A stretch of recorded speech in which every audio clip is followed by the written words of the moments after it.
Starting the recording. All right, perfect. So, welcome to Match Retail and Espresso officially. You are going to be an espresso coffee advisor after this 3 hour training. So, we're super excited to have you on board on the team.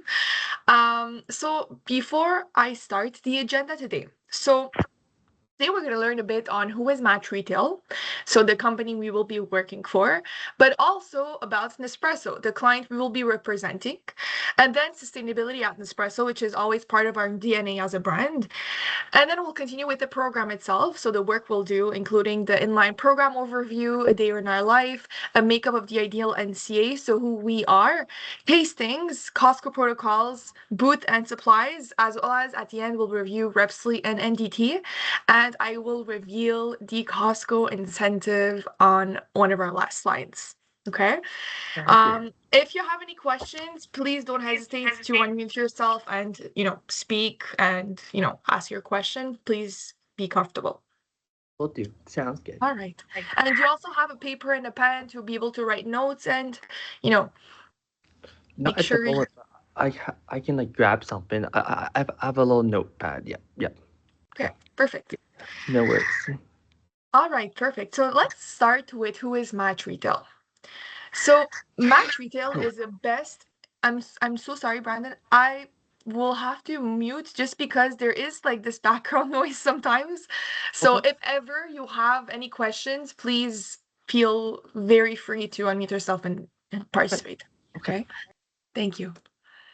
All right, so Match Retail is a best-in-class brand retail experience partner, and it's our goal to create great experiences at every touch point of your business. Okay, so we really work with brands we believe in.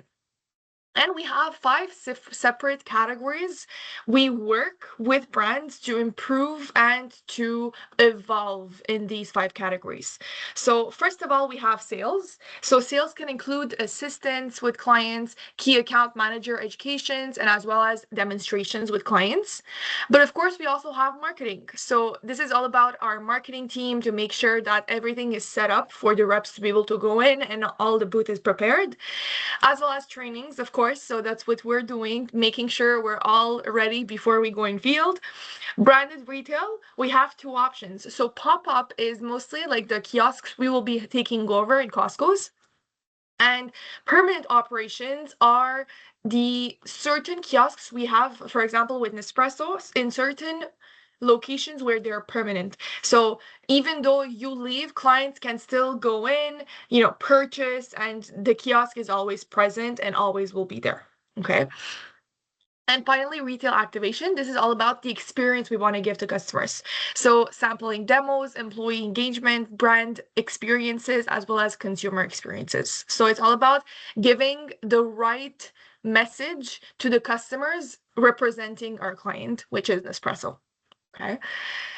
And some of the partners we work with, you can see here, very known big brands. So brand partners can be, for example, SodaStream, LG, Starbucks, L'Oreal. We have, of course, Nespresso, etc., etc. Nespresso is actually one of the biggest clients, and as well as retail partners. So we also have the certain locations where we represent those brands. So let's say we do marketings in those locations, or we do merchandisings, we do retail, different ways to retail, etc., etc. So we are big as a brand and we're always evolving. Okay. So before I continue, a little icebreaker activity. So I want to hear about who you are, your name, and you could say also what's your favorite coffee in general. So if you already have experience with Nespresso, you could say your favorite capsule, and if not, any sort of coffee that you usually prefer. Sounds good. Yeah. So I'll just start. My name is Brandon. Basically, I was a barista supervisor for in a little winter festival.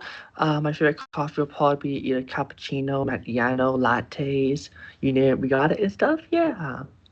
Right, perfect. So you like a good mix of milk recipe coffees. Correct. That's All correct. Yeah. right. Okay. All Yeah. right. Perfect. And did you already have any experiences with Nespresso before or not really? Not with the brand espresso, but I do know my coffees pretty well. Okay, good, good. I mean, if you like coffee, you will like Nespresso. Nespresso as a brand, even though you don't like coffee, you will still love the brand because the values we really stand for are incredible. And we'll review today as well what are those values. And to present myself, thank you for the introduction. My name is Alik, and it's been now almost 5 years I'm working with an espresso program. I started off as an espresso coffee advisor. So I used to handle I live in around Montreal. So I used to handle the Century Star store around my region, but mostly Canadian Tires. And I also did the Cosco program for a couple of months myself. And it's always evolving as a brand. So they're opening more stores, they're opening more locations, more retail partners, and I love Nespresso. Working with Nespresso, it has been really life-changing. So I'm again glad you're on the team. All right. Thank you. Moving on to Nespresso, I want to show you a little video to introduce Nespresso to you as a brand. Okay.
Espresso, what else?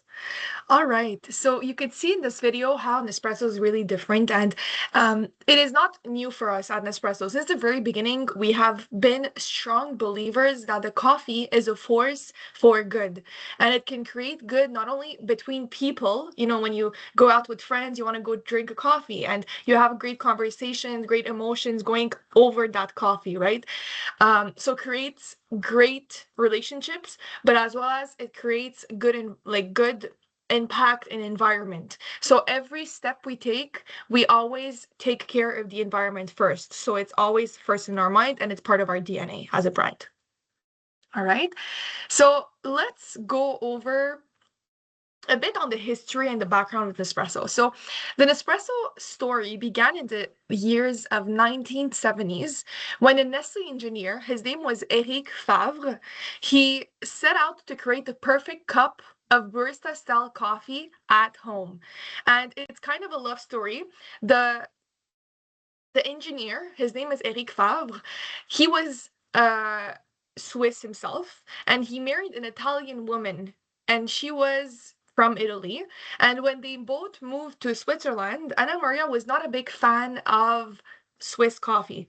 So Eric Favre, he said to himself, I'm going to create the perfect coffee machine for his wife, and he created the perfect Nespresso machine. And his big three goals since the very beginning was to have a good quality coffee, consistent over time, and easy to use machines. So with one touch of a button, you get the consistency every single time. Until now, every one of our machines are very simple, one touch of a button, and can create the perfect quality coffee that is consistent every single time. All right. All right, so let's go over the key concepts at Nespresso. And these are the four concepts that should be given to customers when you're having conversations. So starting off, perfectly proportioned with the highest quality of coffee. So as you know, Nespresso uses capsules. We don't have any machines that don't use any capsules. All right.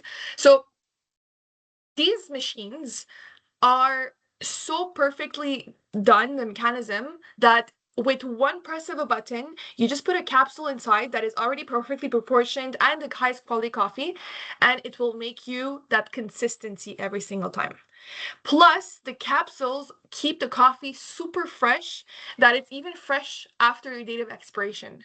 So technically, capsules have a date of expiry of a year and a half, but you can still use your capsules after that year and a half. It's not going to be like expired taste. It's just the freshest the first year and a half. Okay.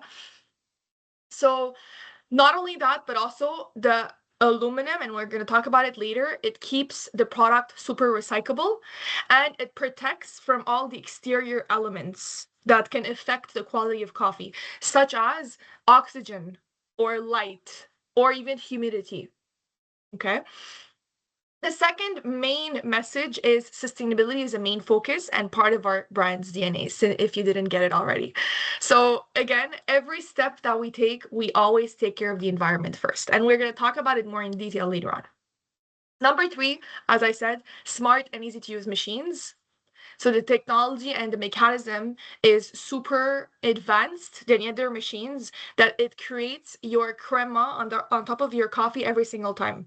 And we'll talk about the crema later on. It's a little mousse you see on top of the coffee that isn't automatically. And finally, personalized and exclusive services. So this is actually part of our trilogy at Nespresso. It's after the sale, the client gets an extreme personalized warranty as well as a service to be able to help them get the smoothest ride with Nespresso. So every single phone call that you do to Nespresso to ask your questions or to be able to repair your machine, it's amazing, and it's known, Nespresso is known for the services. So Nespresso Canada is a retail, digital, and service company with a luxury territory and a sustainable performance. All right, any questions till now? Not at the moment. We're all good. Perfect. Now, moving on to sustainability at Nespresso. So, one of the main things that makes Nespresso a unique coffee brand is the AAA program. All right. So, I'm going to explain what is the AAA program for us and what are the three pillars we have underneath. First of all, quality. So, quality is all about the coffee beans being well selected. First of all, just to let you know, the farmers that cultivate our coffee beans, they're not Nespresso employees. They all have their own jobs, they do their own work, but it's Nespresso that provides a lot of help and a lot of resources to those farmers to make sure not only they get the highest quality coffee, but at the same time it eases their work and it facilitates their job and it makes it, natural as well, the product. So quality is all about the beans being selected at the right timing. So when a coffee bean at first, you're thinking of like a bean that's a brown bean, right? But at first it looks more like a cherry. And you see here the cherry fruit. That's the original fruit that should be cultivated. And the farmers need to make sure that those fruits are fully red and fully mature, which also means the 900 aromas of that coffee bean is well developed. So it gives the best flavor. Okay. And then all of the procedures are done naturally. So for example, sun dry, like drying the beans later on, we're going to use sun to dry the beans instead of mechanisms. Or washing the beans, we're just going to use natural water, etc., etc. And finally, when those beans are ready and they're cultivated, usually they're near the equator of the world. The equator is the middle axis of the world. So it's like very hot, very humid countries. It's perfect for the climate of coffee. Once they're cultivated, they're finally sent to Switzerland. And in Switzerland, we do the production of capsules. So all of our capsules are produced in Switzerland. Okay. Now, so that's quality. Now, moving on to sustainability, it's all about the environment. So, as I said, all of our production is done naturally. And the farmers don't sometimes have the resources to be able to do that fully naturally. So, it's Nespresso that invests in those farmers to be able to give the infrastructure, such as sun drying the beans. We need certain infrastructures to be able to do that. We're not going to do them on the floor, right? So, that's what Nespresso does. And that also makes our capsules fully natural. So there are never any chemicals added in the capsules. And obviously it's better for your body as, you know, your health, but as well as it makes the product taste better and higher quality. Finally, productivity. Productivity is very important to know because it really is the reason why our farmers are well taken care of. So Nespresso, they have decided to, first of all, pay them 30 to 40% higher than the market standards. If I was a farmer, that would have been already a reason why I would have worked with Nespresso. So 30 to 40% higher. Plus retirement plans planned for the farmers. Or, you know, a lot of resources such as I said, like trainings or infrastructures or financial aid to be able to support the farmers, not only in their work life, but also in their personal lives. And there's even the Rainforest Alliance.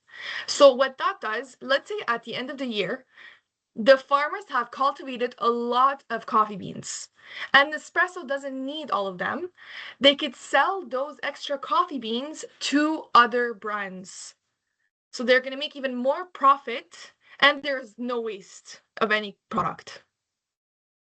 So this is the base of our brand. It is super important we talk about this AAA program because again, it makes our product different from the market.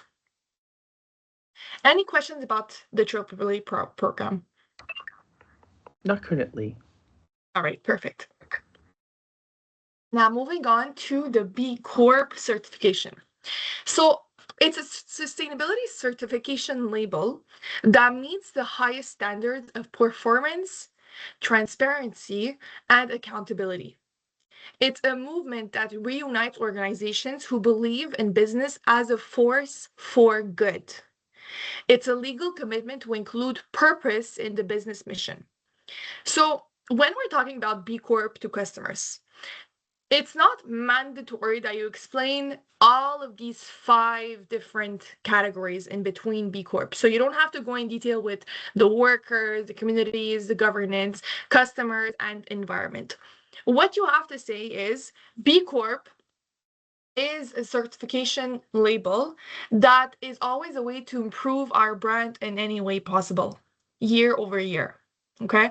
And it's basically like a stamp on Nespresso saying you're an amazing brand. Okay. Um, it's a way to prove Nespresso that we take accountability and we're a selfless company. We always think others, other communities, environments, other like people involved before the money and before the fame. Okay. So this is the B Corp certification. Now, I'm going to go over the key principles that the clients need to know and need to be aware of Nespresso. First of all, Nespresso uses aluminum capsules that are recyclable and recycled through the Nespresso recycling program for free. And we'll talk about it later. Every single time like people buy capsules from Nespresso, they have bags, recycled bags sent to them for free. It could be online or it could be given in person for free. And those bags are used to package the capsules that are used and recycle them to be able to not only use the aluminum, but also the coffee inside. And it's all done for free. Okay. So here it's explaining capsules made of aluminum, an infinitely recycled material that protects the freshness and aromas of coffee. So aluminum, as I said before, it keeps the product fresh for years and years, even after the date of expiration. There's not any brand that can say that. Okay. And once collected, coffee grounds and aluminum are separated mechanically in local recycling facility. Recycled materials are given a second life. So aluminum is used to make new objects, and coffee grounds are repurposed into rich compost. 94% of Canadians have access to recycling solution. All original capsules are made of using 80% of recycled aluminum, and all virtual capsules will be made using 85% of recycled aluminum by the end of 2022. We did reach that goal, and now I think we're at even 87%, if I'm not mistaken, but it's always growing.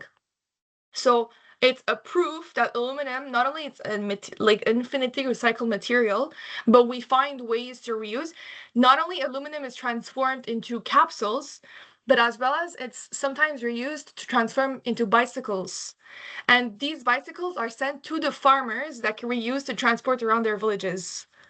Or even like little objects such as pens or, like fruit vegetable peelers or Swiss knives, etc., etc. So there's always a way to reuse everything. Any questions or any comments about sustainability? Not, not currently. We're good. All right, perfect. Now moving on to the Cosco inline overview. So first of all, the program is back. So we did have this program on and off. Now it's stronger than ever. We did have it last year for about 6, 7 months, if I'm not mistaken, and now it has grown even bigger and stronger. And they're even thinking to make it permanent. So to give you an overview of what is the Costco program. So first of all, we will have only one machine available for customers as an option to buy. So usually there are so many machines available at Nespresso, but you will only have one. And the one we have, which I'll show you later on, is actually our best seller. And we have also the shifts working from Thursdays to Sundays. So the program already started on March 19th, but it will end on November 29th. And we will have as a goal for you a minimum or of 4 machines you have to sell per day. And Brandon, I'm telling you, and I promise you, 4 machines is basically nothing. Like working in a Costco, it's always moving. It's always, I don't know if you've been to a Costco.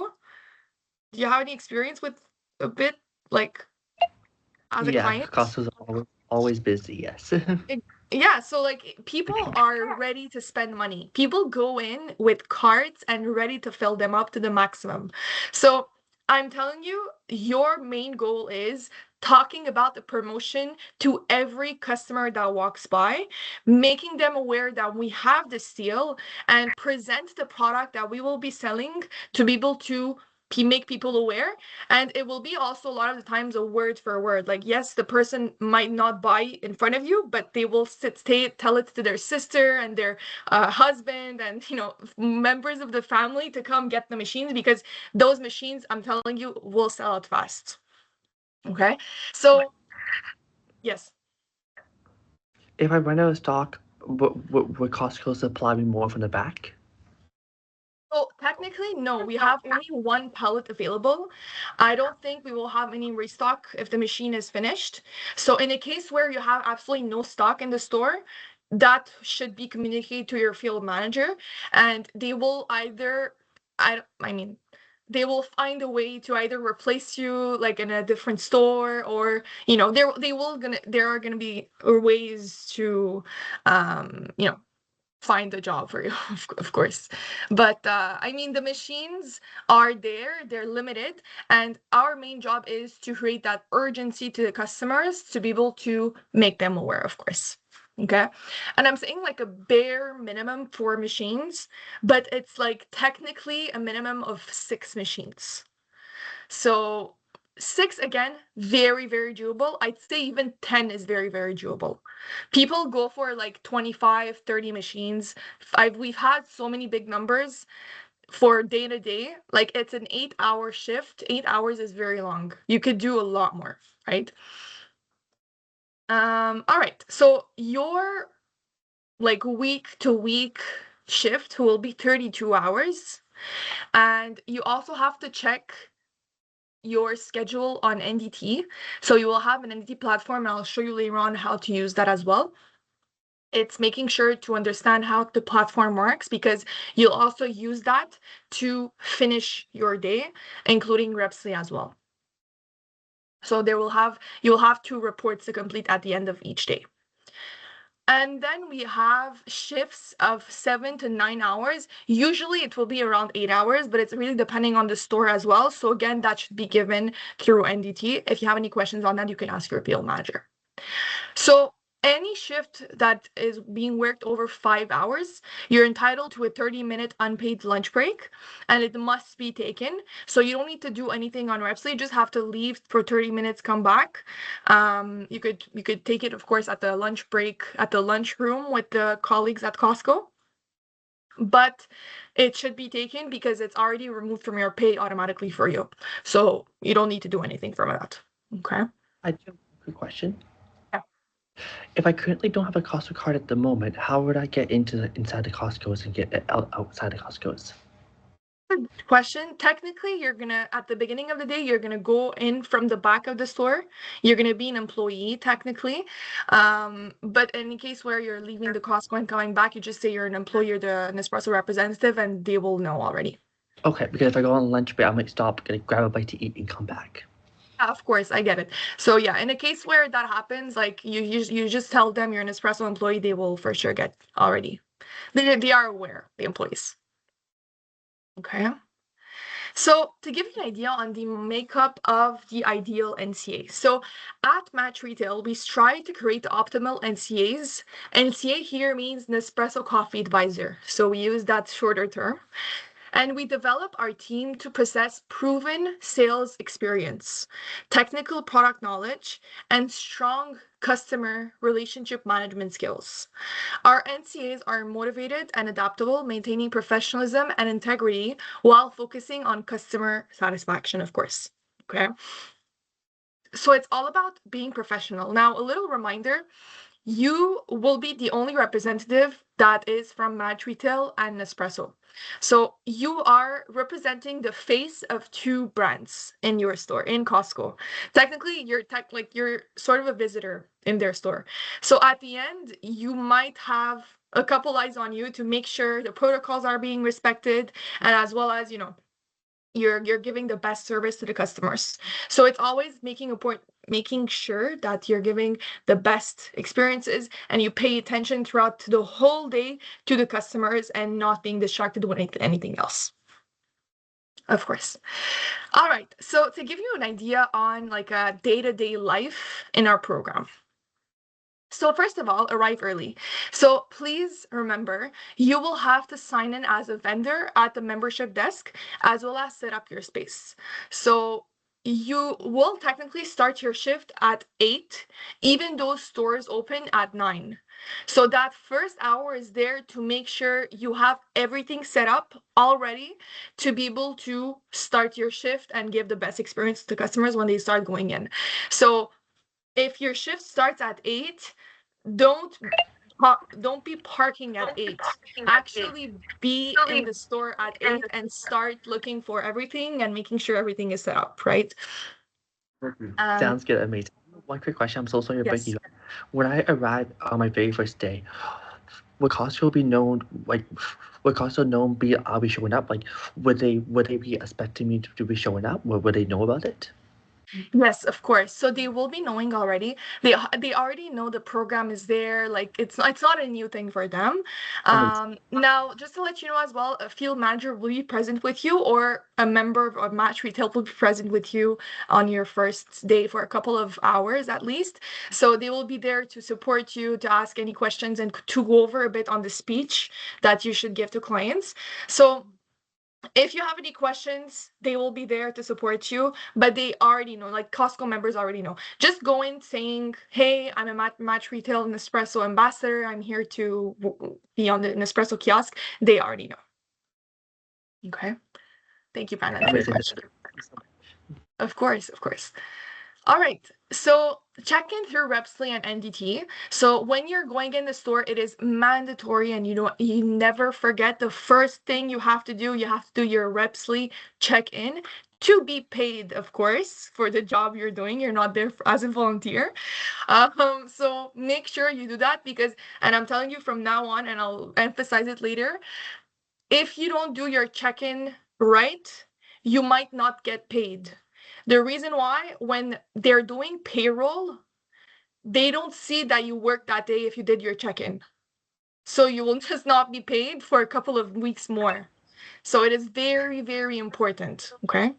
Yes. So I guess check is just another word for clocking in, kind of like you're checking in, we're getting the system already, but also clocking in for the whole day. Exactly. So check-in like makes basically starts your day online as a proof that you were in store. And before you leave the store as well, you have to do your clock out, meaning also your checkout. Would I get a clock in number as well?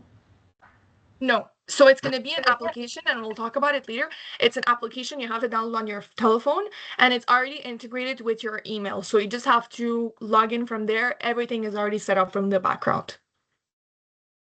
Okay.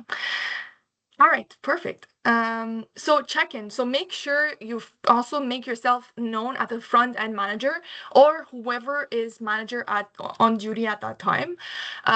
So make sure, first of all, on your first day, you present yourself as at least you have a little conversation to make the store managers aware that you went in the store. So well, usually you have to also check in. So most Costco's ask you to like sign your name, the time you're gonna be there, and the time you're gonna leave. And they might also give you like a visitor card, depending on how the Costco is. Okay. So also make sure you have the food handler certification with you at all times. So this is mandatory, and we'll talk about it later as well, more detail. Set up your space. So make sure you have all the supplies and materials you need for the day. Be sure to have your apron, hairnet, and name tag on at all times during demonstrating, and we'll talk about what the PPE is after. Please do not wear your apron to the bathroom or during your breaks, and please keep your name tag with your apron at all times. If you need to leave your booth, a be right back sign will be provided and needs to be displayed when you're leaving the kiosk. Okay. And clean your space throughout the day. So keeping your space clean and tidy will attract more members to your booth. It will also encourage conversation and good flow of presentation, obviously. Okay. So obviously throughout the day as well, resupply when store has low traffic. So if you notice you are less busy and store traffic is low, look at your inventory, water supply, milk supply, and see if this needs any refreshing. This will allow you to be prepared for the next wave of guests. Because I'm telling you, Brandon, once a wave of guests starts, you might not have a break for a good 30 minutes, an hour sometimes. So throughout that time, you're going to be super rushed and you're going to have many clients waiting, and you're going to be presenting the product to many customers at the same time sometimes. So sometimes you might be busy enough where you're not going to have enough time to go reach out for water, and you might lose customers throughout that time. So it's super important to fill up your kiosk as much as you can, as well as your water container is super filled, to make sure you are set up for a big rush. I will always have my supplies already and advanced. All right, perfect. And then track how many coffees you are sampling. So in your recycling bag, which you will also be provided, you can count how many you made through the day, or count them on a piece of paper. You will need to enter this data on your NDT report at the end of your shift. So every time you're taking the capsule container and you're throwing all the capsules inside that bag, count how many you're throwing, just to know and to integrate it at the end. And booth teardown and area cleanup. So depending on the Costco you're working at the end of your shift, you may be required to tear down your booth and bring it to the designated store area. And be sure to empty out all used capsules, dump out your water, store everything in the appropriate place, and throw out your garbage. So make sure basically the kiosk should look like, first of all, as if it's brand new. Specifically, the machines you're demoing, it has to look like it has never been used before. So the machine should be super clean, as well as the kiosk should have absolutely no grains of any coffee, no milk stains, no sugar stains. It's fully clean. And the kiosk is brought to the place where the manager told you to bring. Sometimes it's at the end of the row, sometimes it's at the glasses section, sometimes it's at the car section. It's depending on the store and the availability at that time. Okay. And end the day reporting. So be sure you're going through your your supplies and note it through NDT. Send all your reportings. So it is super important. It can even impact your incentives if it's not well done, especially NDT and Repsly. It should be always done before and after you leave. Before you leave when you go in the shift and before you leave the shift. Yep. I do have one question for the NDT. Is it like an app on the phone I download or to keep track of it? So NDT is actually a site. So it will be sent to you from your manager once it's fully set up for you.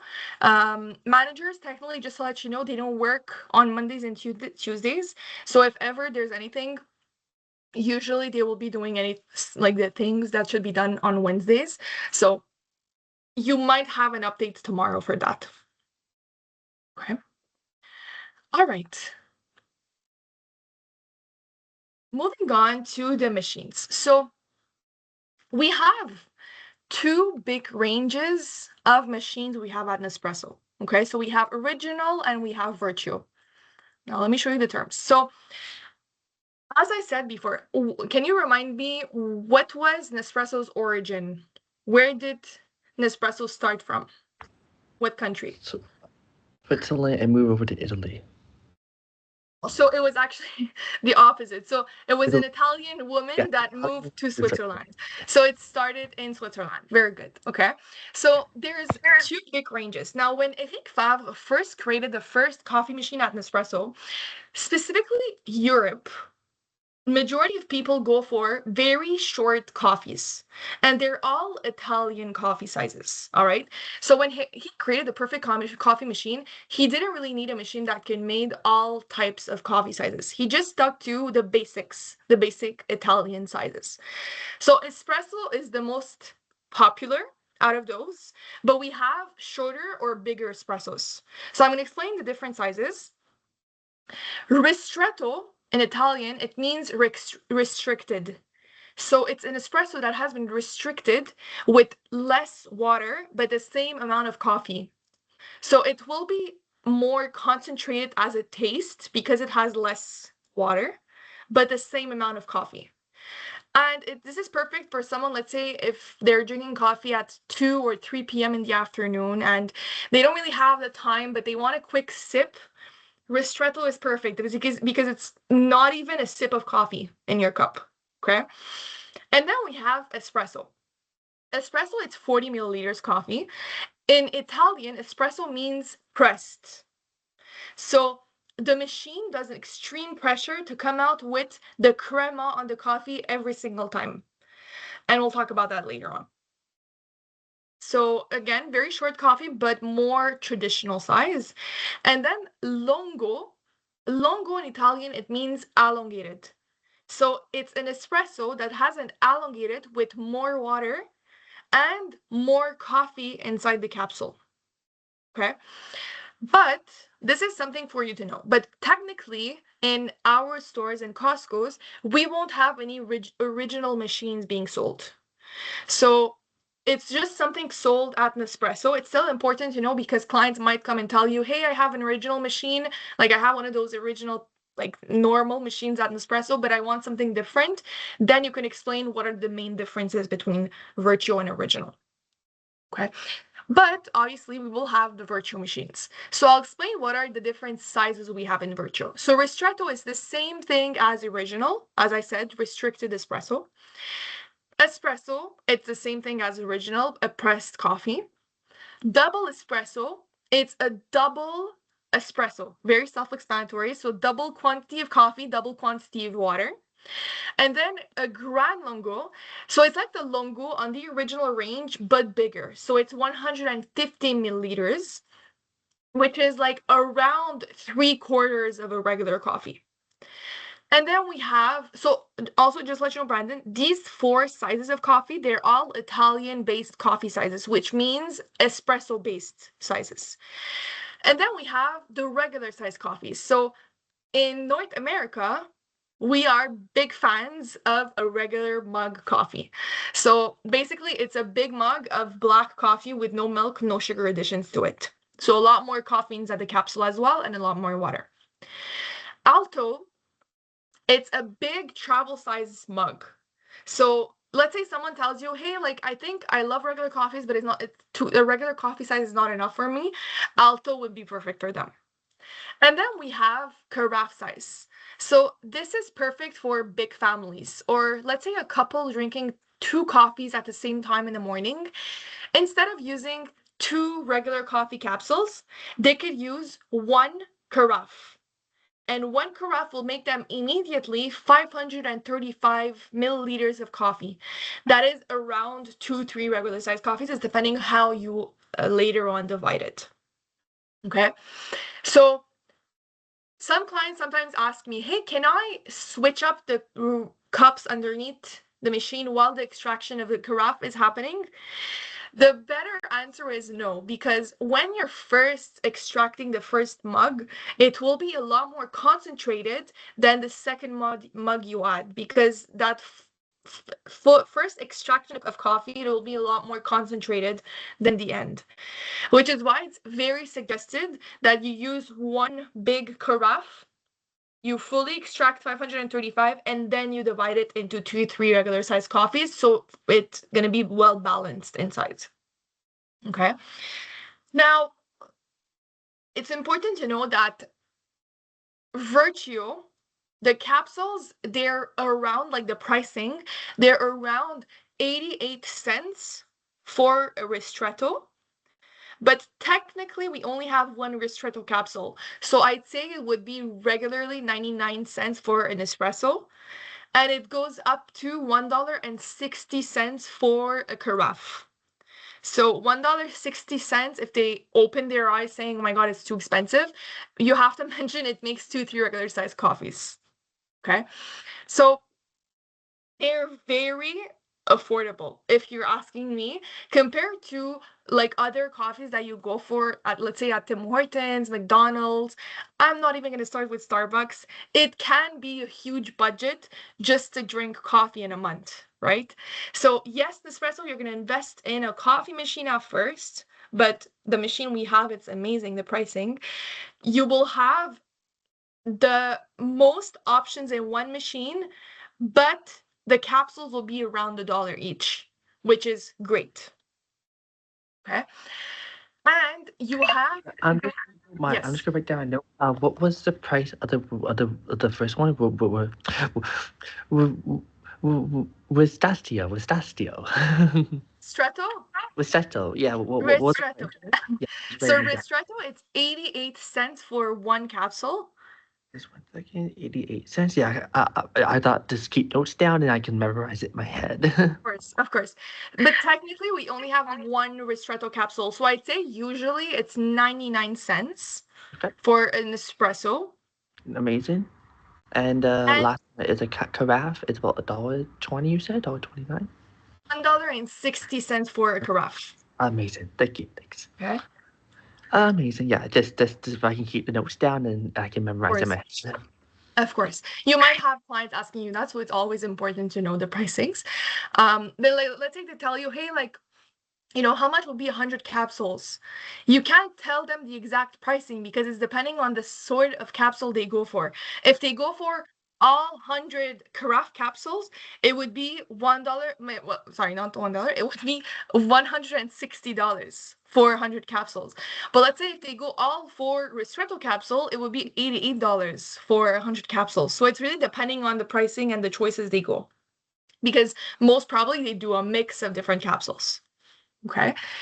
And in the Nespresso menu, especially the Virtual range, we have around and more than 45 different coffee choices for the customers.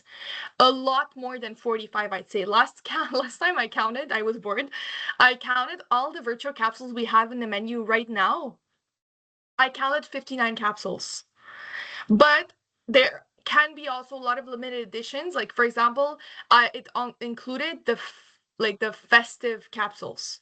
the festive capsules where we have in December, like holiday flavors, those Yes, were yes, yes. also included in Wait, that okay. number. So I'd say around 45. Okay, sounds good. And I'll be selling all the flavors at Costco? No, of Oh, course no? not. Okay. So, no, don't worry about that. So, technically, these are only Nespresso capsules. I'm so sorry, Brandon. I'm gonna have to mute because I'm hearing myself twice when I'm speaking with you unmuted. Okay, okay, perfect. So, we have technically 45 flavored options in the Nespresso capsules menus, but we won't be selling any of them at Nespresso. We will only be having 5 capsule tastings for the customers. And later on, if they want to buy capsules, they have 4 ways to get access to Nespresso capsules.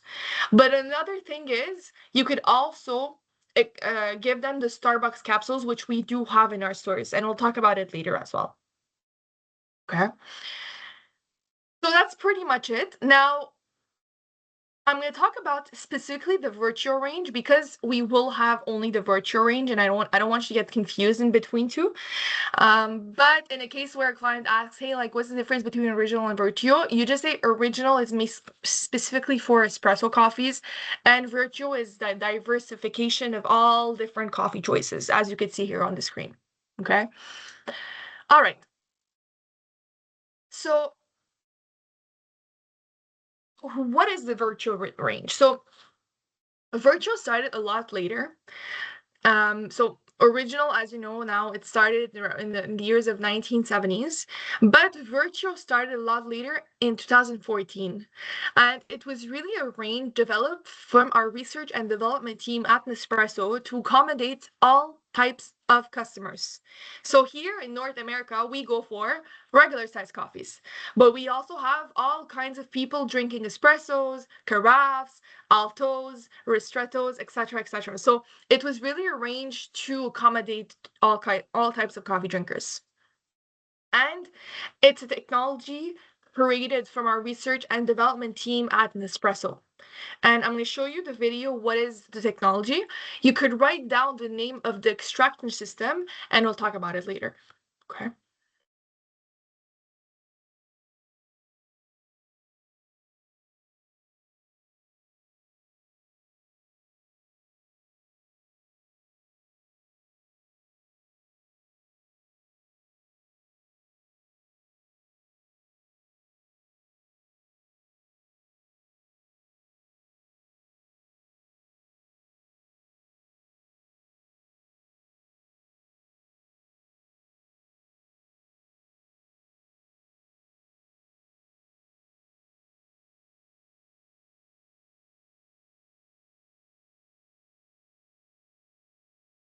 Okay. So what is the name of the extraction system? Central Brewer? I was able to pronounce it that well. Yeah. You got it. So it's centrifusion. All right. Very good. Centrifuge. So, what is centrifusion? It's the espresso quality cup in every cup size. Virtue was the result of 10 years of research and development. And at the outset, the idea was just to find out how to further optimize coffee extraction. And during their many tests, the team tested this centrifugal force.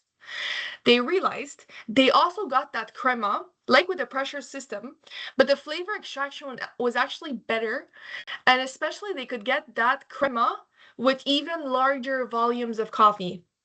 And this is how the Virtue was born. With its infinite possibilities, Virtue adapts to every taste at the touch of a button.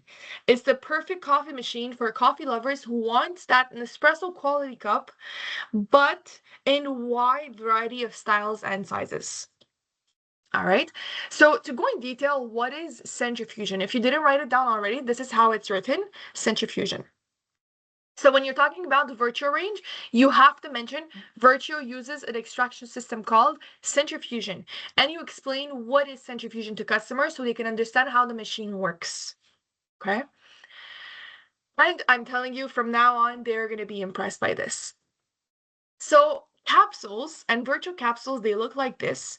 They will always have a barcode around the rim. So these black lines you see around the rim, those are different depending on the capsule you're getting at Nespresso. All right? These black lines determine the 5 settings needed for the perfect extraction every single time. And the following are the 5 extraction systems. So first of all, the cup size.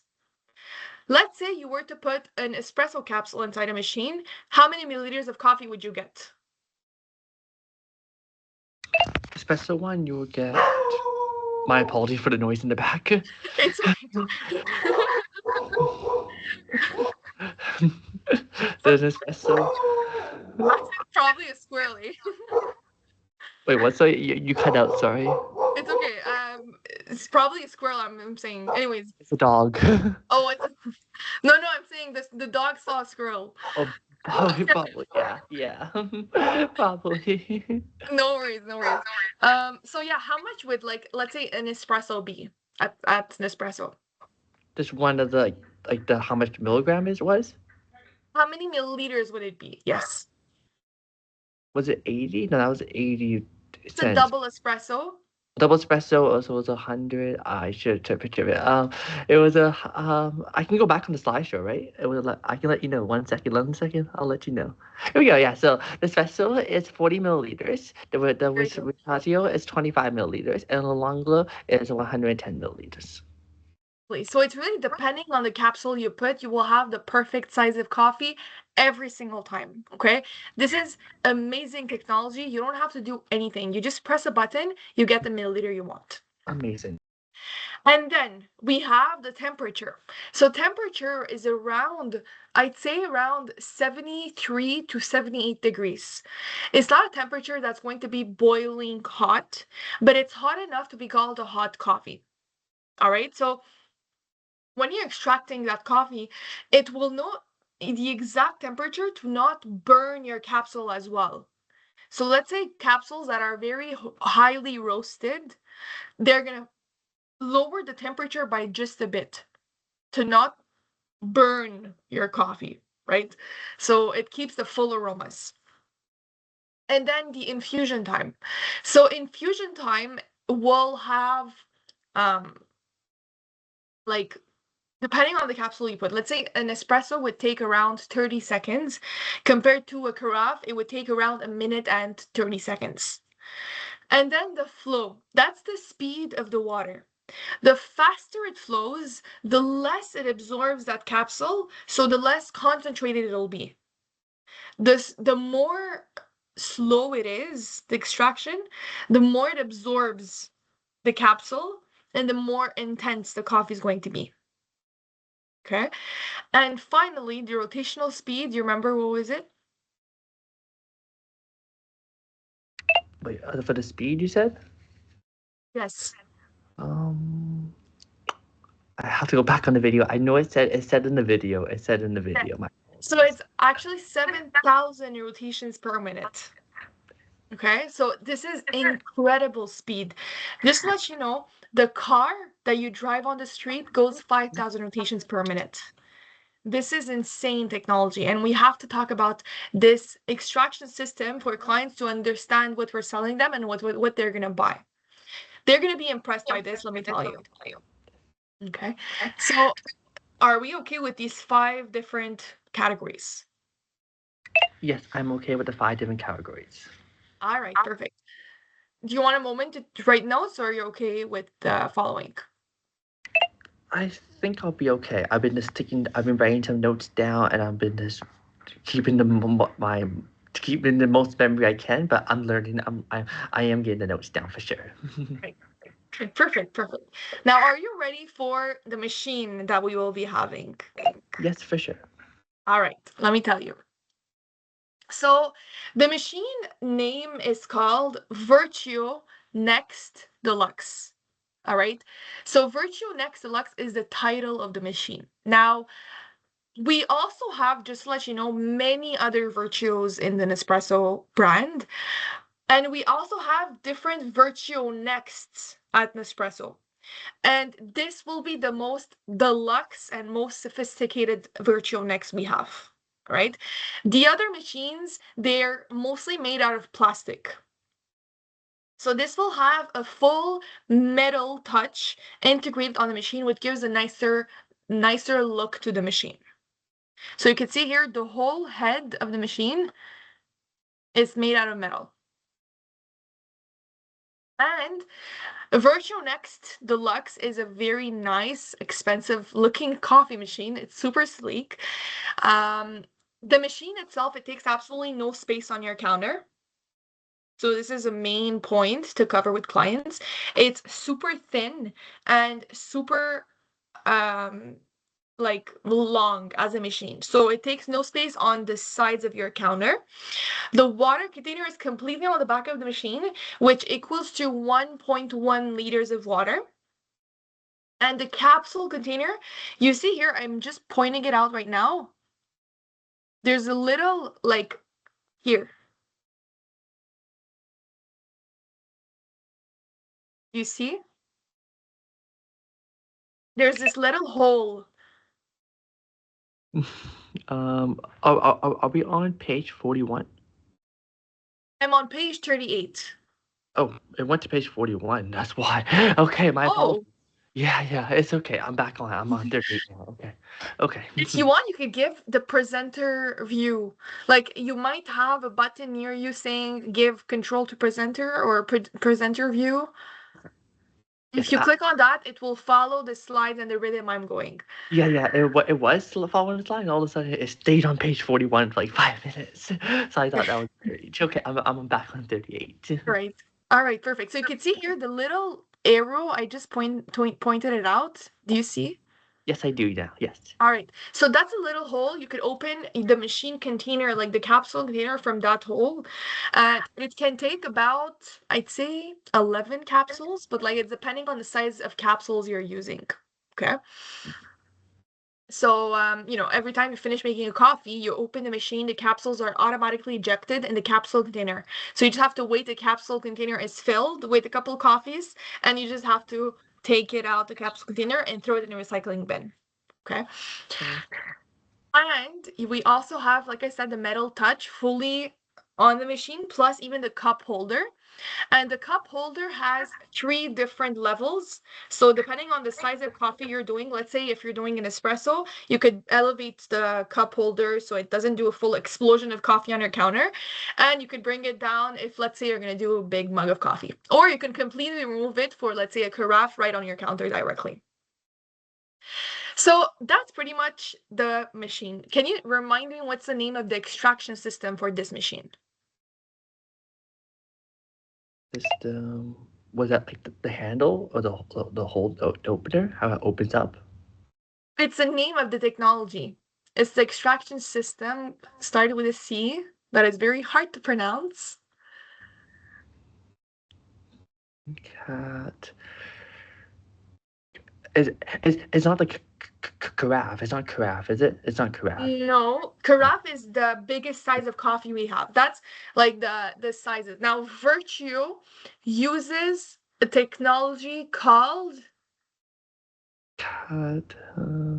It's the one that was the speed with the speed at the 7,000 speed. Yeah, it was faster than a car. I just forgot the name of it, you but I forgot. know it's It's 7,000 speed. the name is called centrifusion. Oh wait, oh yeah, I wrote it down. My apologies. You wrote it. Yes, Yeah, I knew you wrote it. yes, No so I wrote worries. Central It's Fusion. good. It's good. I do little tests to remind you and to connect the dots sometimes. So Okay, for don't sure. don't hesitate if ever you're not able to get the answer. Okay, thank you. It's okay. So basically, this machine, when you're explaining Virtual Next, you have to explain the Virtual Next uses the technology called centrifusion, and you explain the 5 different categories of what is centrifusion. So because of you have only one button on the machine, can you remind me how does the machine know all different 7 coffee sizes? Yeah, so I can name you the 5 categories: rotation speed, the flow, the inflation time, the temperature, and the cup size. And then you also want to know like about the speed of it. You said Yes, it is 7,000. exactly. And then how does the machine know to make you all these different settings. On Yes, the you're clicking one button, but how will it know to do an espresso or carafe or all the different categories? it will be the cup holder. But the No, cup only does, oh yeah, it only does just like the amount of it. So it should be like would it be like a setting on the machine? There should be a setting on the machine I can set it to. No. no, it's not the setting. So you only have one button on the machine. But how will it know all these different categories? It's the barcode around the capsules. Okay, so it reads the barcode every time you put it in. It reads it automatically, and it does that Exactly. type of machine. Okay, I see. So Exactly. it's almost like I used to have a Keurig. It's almost like a Keurig. Keurig, I would compare it to Keurig because actually it's one of our biggest competitors. Yeah. Sorry, I But apologize. I know exactly what you mean. Yes, but I know the specials is amazing. It's actually one of our biggest competitors because they also use capsules because it's like the same concept at the beginning. The only reason how I knew about Keurig because my family used to have it like 10 years ago, but that's the only reason how I knew about it. But yeah. Get it. I get it. Makes sense. So it's still very easy to use, but there are big differences between Keurig and Nespresso, specifically on the capsules. So capsules with Keurig, they're made out of plastic. This is just like out of you, like for curiosity. Sorry. Oh my God. Oh, sorry. All good noise. Dying over here. Oh my goodness.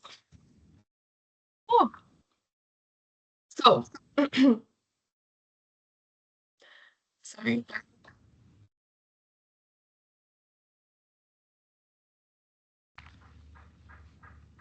Wow. Okay.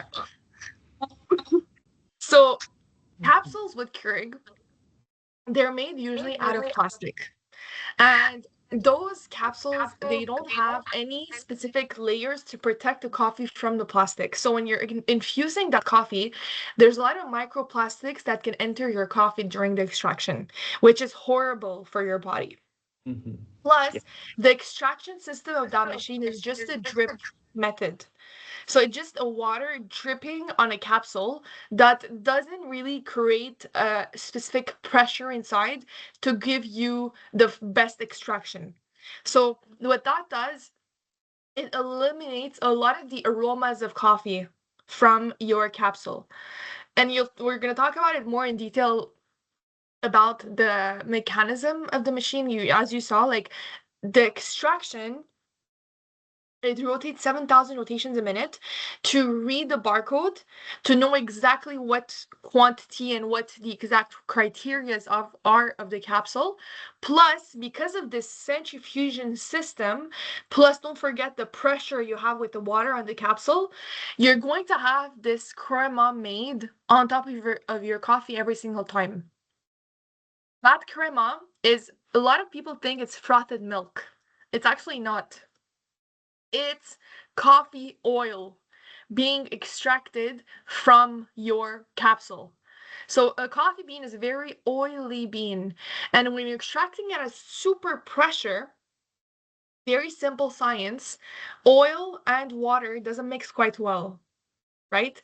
So the oil floats on top of your coffee, and that becomes the crema. And this is important to know, the crema obtains 40% of the aromas of coffee. So it's actually the strongest part of the coffee. All of the other machines from other brands that do not have a centrifugation system or an extraction as intense as this one, it will lose that crema. And that also makes the crema, like the coffee, like reduced by 40% with the aromas. So it doesn't have the full flavor, which is why a lot of people think with other extractions, the coffee tastes more like water than real coffee. It's not a best extraction with the machine. So do you understand what's the main advantage with the centrifugation system? Don't forget your mic is on mute, Brandon. So, yeah, so the main advantage for the central fusion system, it does 7,000 at a time. It reads the barcode when you put it straight in, so it automatically does it. It has a carom off. 40% of the strongest coffee is at the very between the carom off.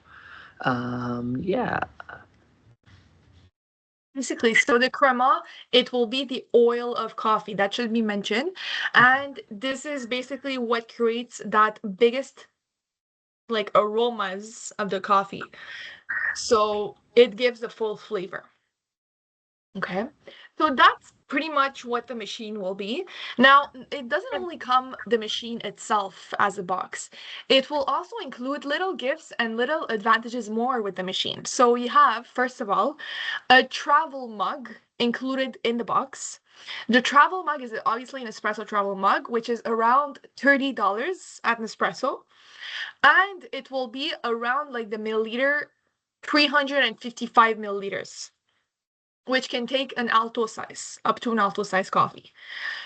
And it will also have a box of 12 mixed capsules, which are actually the best sellers at Nespresso, our most popular coffee choices. So 12 mixed capsules that are the perfect mix for the client to be able to try late and before they buy full boxes of them.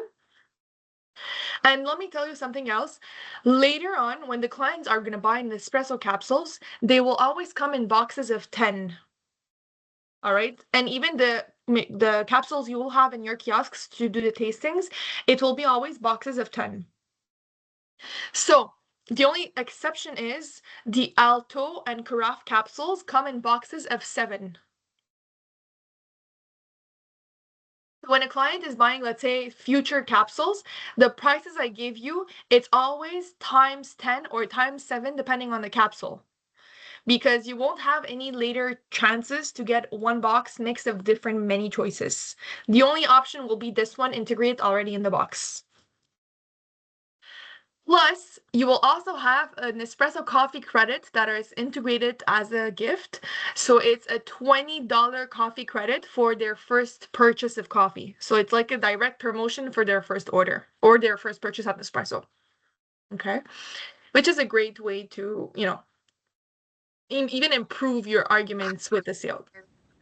yes, correct. So if you technically do the math with all of these packages, the machine itself, it's around $280, if I'm not mistaken. Even more, I think, 280 or $290, the machine itself. And with all of the math you do, it's a total of $315. All of these price points. Technically, the original price. But Yes, we but it will be costs will selling sell it at for 159, exactly. 99.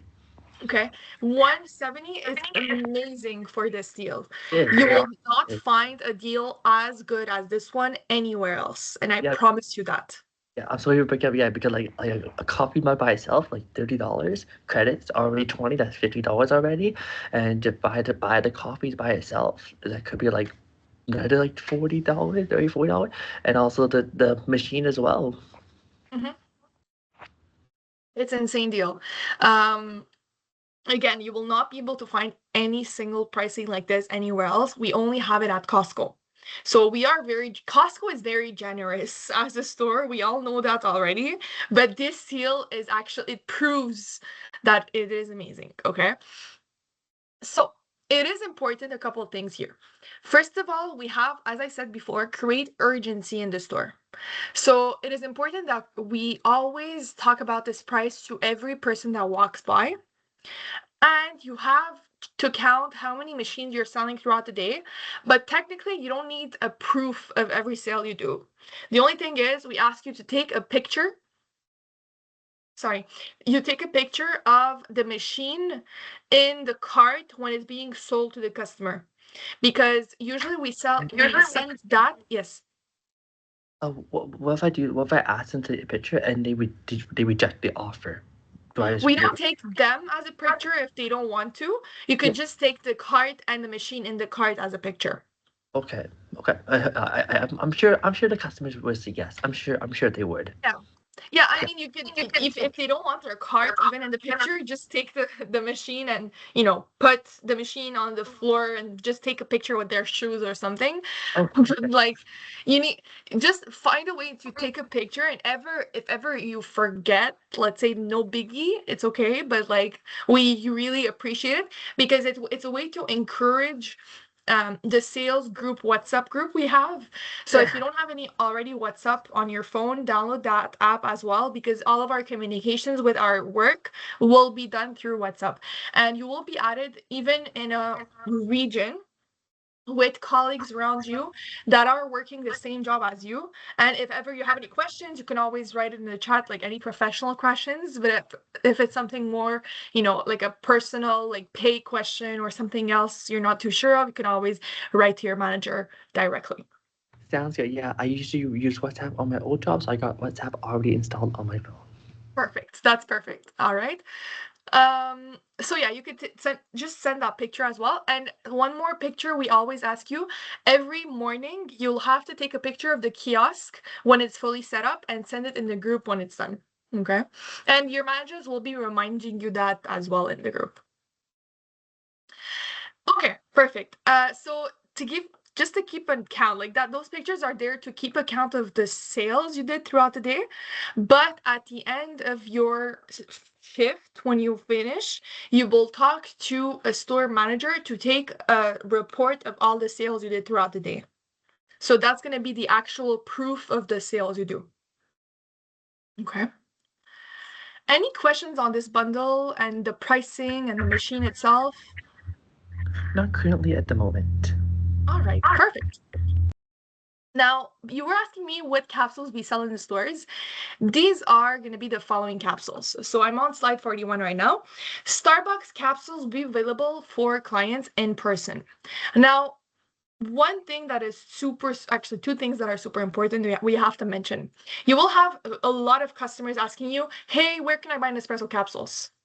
You first always want to mention the 4 ways to get access to Nespresso capsules. So you always want to mention, and later on we'll review 4 ways. And you explain those capsules will give you the real Nespresso taste and the real Nespresso experience. But if ever you really need capsules right now with me in person, we also offer Starbucks Nespresso capsules that are sold here, but they're not real Nespresso coffee. The capsule shape, the aluminum, is made from Nespresso, such as the other capsules we have at Nespresso, but the inside coffee is actually Starbucks coffee. So the taste of it is a Starbucks blend. Okay. To give you an idea, it's around 68 capsules for around, I think, $80 if I'm not mistaken, or it could be 70 something, but like it's a good price for capsules, but again, it's Starbucks taste. So someone who is used to Nespresso capsules, this will be different for them.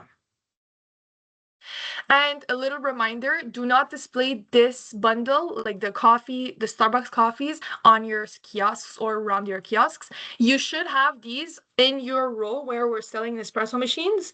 So just get an idea on where we sell them. But we will also have Virtue, and even you might also have original capsules as well. But it's also depending on the time and region as well. Okay. Sounds good. All right, perfect. Now I'm moving on to Costco inline tastings. So what we are there to do is to introduce/convert Costco members to the Nespresso portfolio. We do that through our brand experience. We offer exclusive tasting and brand knowledge to help build our customer base. So when traffic is slow, use tastings to draw customers into an espresso demo area.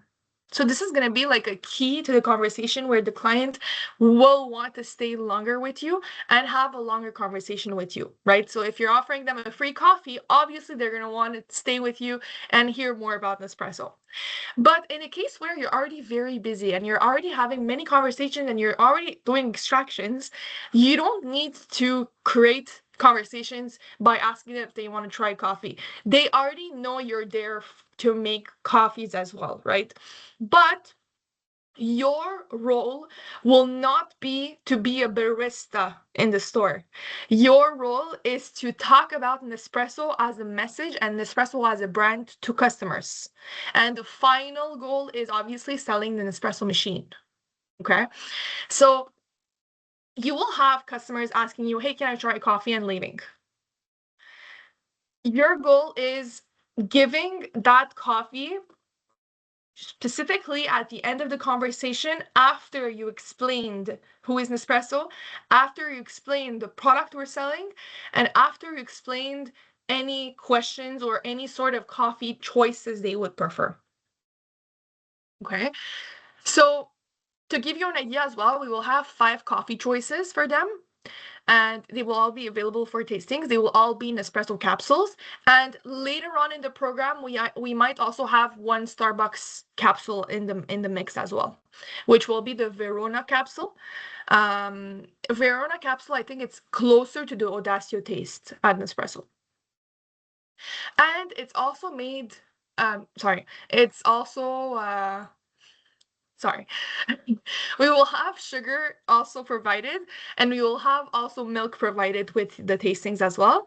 And reminder that all coffees need a lid. So every time you're finishing an extraction, it is mandatory you add a lid, and then you even add a sleeve on the coffee. It is mandatory, and then you give it to the client. Okay. Now, what I'm going to say next is super, super, super important. You only have a maximum of 100 capsules to use per day. Only 100 capsules as a maximum, not one more even. Okay. The reason why, Nespresso sends enough product for the whole program, calculating by these numbers. So if ever you pass by one more capsule at the end of the program, you might not have any capsules left. And it's So it's so I'm sorry, but guess a bit. 100 capsule basically means 100 guests or 100 customers. I can give a trial too. So it could be coffees. Now it could be you might have conversations with people and not offer them coffee, but this is really 100 coffees a day. So meaning 100 capsules a day. You're not even allowed to double stack cups, because even the cups are sent to the specific number of capsules we have. Oh, what do you mean by double stacking it? Like pouring half in the cup, or what do you mean by that? Sorry, what do you mean by double stacking it? Yeah, so either clients might ask you sometimes to divide one coffee in 2 cups, or even sometimes they tell you, "Oh no, the mug is too hot. Give me another cup for me to add it on top." You can't do that. They have the cup Only a hundred. sleeve already. Okay, sounds Okay, good. so they're not allowed to like just use random cups like that, because even the cups are limited. And like all the things we send is calculated to this exact percentage. So if you pass milk, if you pass sugar, anything else, you might not have anything left at the end of the shift. Okay. And also, like 100 capsules, use that as a balance throughout your whole shift. Like, don't wait for the first 2 hours to make no coffees and then start the extraction because it's later on in the day. Like try to balance. Let's say every 1 hour, you would use like, let's say, around 10-15 capsules. But 10 Okay, sounds capsules, good. I'd say. Yeah, like every hour, I'd say 10 capsules around there. But technically, you should have like an around 60 capsules a day number. Okay. All Sounds right. good. Perfect. So, another reminder, have fun and be prepared to demonstrate in front of a crowd. So, I personally love demonstrating in front of a crowd because I don't have to repeat myself 50 times over and over again. When I have a crowd, I just have to say it once and people will come in, taste their coffees. Now, sometimes you might have happen where you will have 5 people waiting for coffees. You will have 2 machines on the kiosks, but you can't use 2 machines at the same time. You can only go one machine at a time. If the client asks, I'd say maybe it's like a voltage problem. So you can't use, because of the voltage, like 2 machines at the same time. But in a case where, like, this is just for your own information, the reason why we don't want to do 2 coffees at the same time is because we're not there to be baristas. We're there to talk about the brand. So when you're just offering them coffees and coffees and coffees, they're going to leave and they're not going to come back and they're just going to want to try the coffee and that's it. So again, the whole rule is talking about the brand. So that's why we use one Sounds machine at a time. The machines are there to, at least if one of them gets overheated up, you could use the second machine. But like it's just like a backup machine, right? All right, perfect. Now moving on to the step-by-step tastings. So invite the customer to experience Nespresso by offering a tasting. Ensure the customer agrees tastings and reassure them of all health and safety measures if ever they are not reassured. And you are to only operate Nespresso coffee and machines.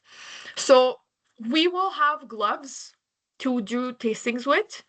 We can't let the clients touch the machines we're doing demos with. We can't, we don't know when they washed the last times their hands. So that's why we would want to use the only machines we have in our kiosks. But if ever, let's say the client is not happy with that, they want to try like to touch a machine themselves, they will have a demo machine usually placed right on top of where we sell the boxes, so they could use that machine as an option. Okay. And take this opportunity to show the features that the customer has shown the most interest in. So sometimes people approach with, oh, let's say, oh, wow, the machine is very thin. So you explain like, yes, the machine is made to be very sleek. The water container is in the back and the capsule container is integrated inside the machine. So it takes absolutely no space on your counter. So you go more in detail with that. They will be happy with that.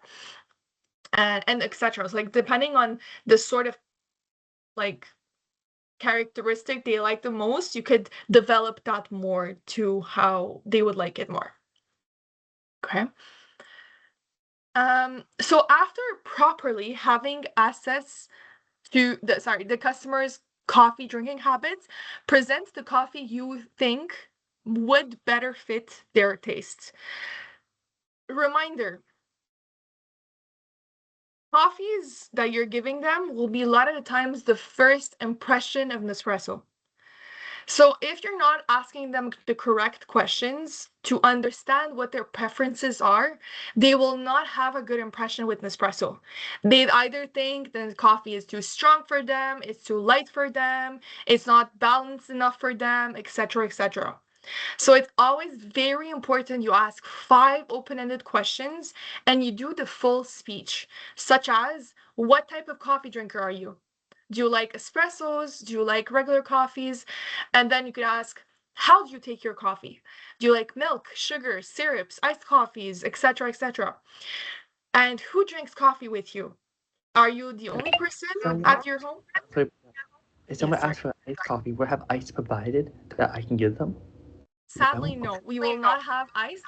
And trust me, you don't want to have ice. It's a whole protocol more integrated in your work. But we will have only black coffees available. You could explain though we have iced Nespresso capsules available in the range. So if ever the client is interested, they could buy iced capsules from Nespresso directly. But technically, iced capsules, just to let you know, they don't get extracted cold.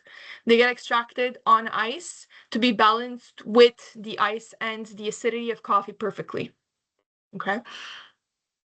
So yeah, you explain and you always ask who drinks coffee with you at your home, so you could accommodate to all those people at their home, because the machine we have makes all types of coffees, right? So they love it, they're gonna like it even more. And 2 more questions you could ask. I said what kind of coffee? How do you drink your coffee? Who takes your coffee? What machines you already have at your house? And as well as when and where do you take your coffee? So sometimes they think, oh, you know what? I need a coffee machine at my workplace. So they might not need a coffee machine at their home, but they might need one at their workplace.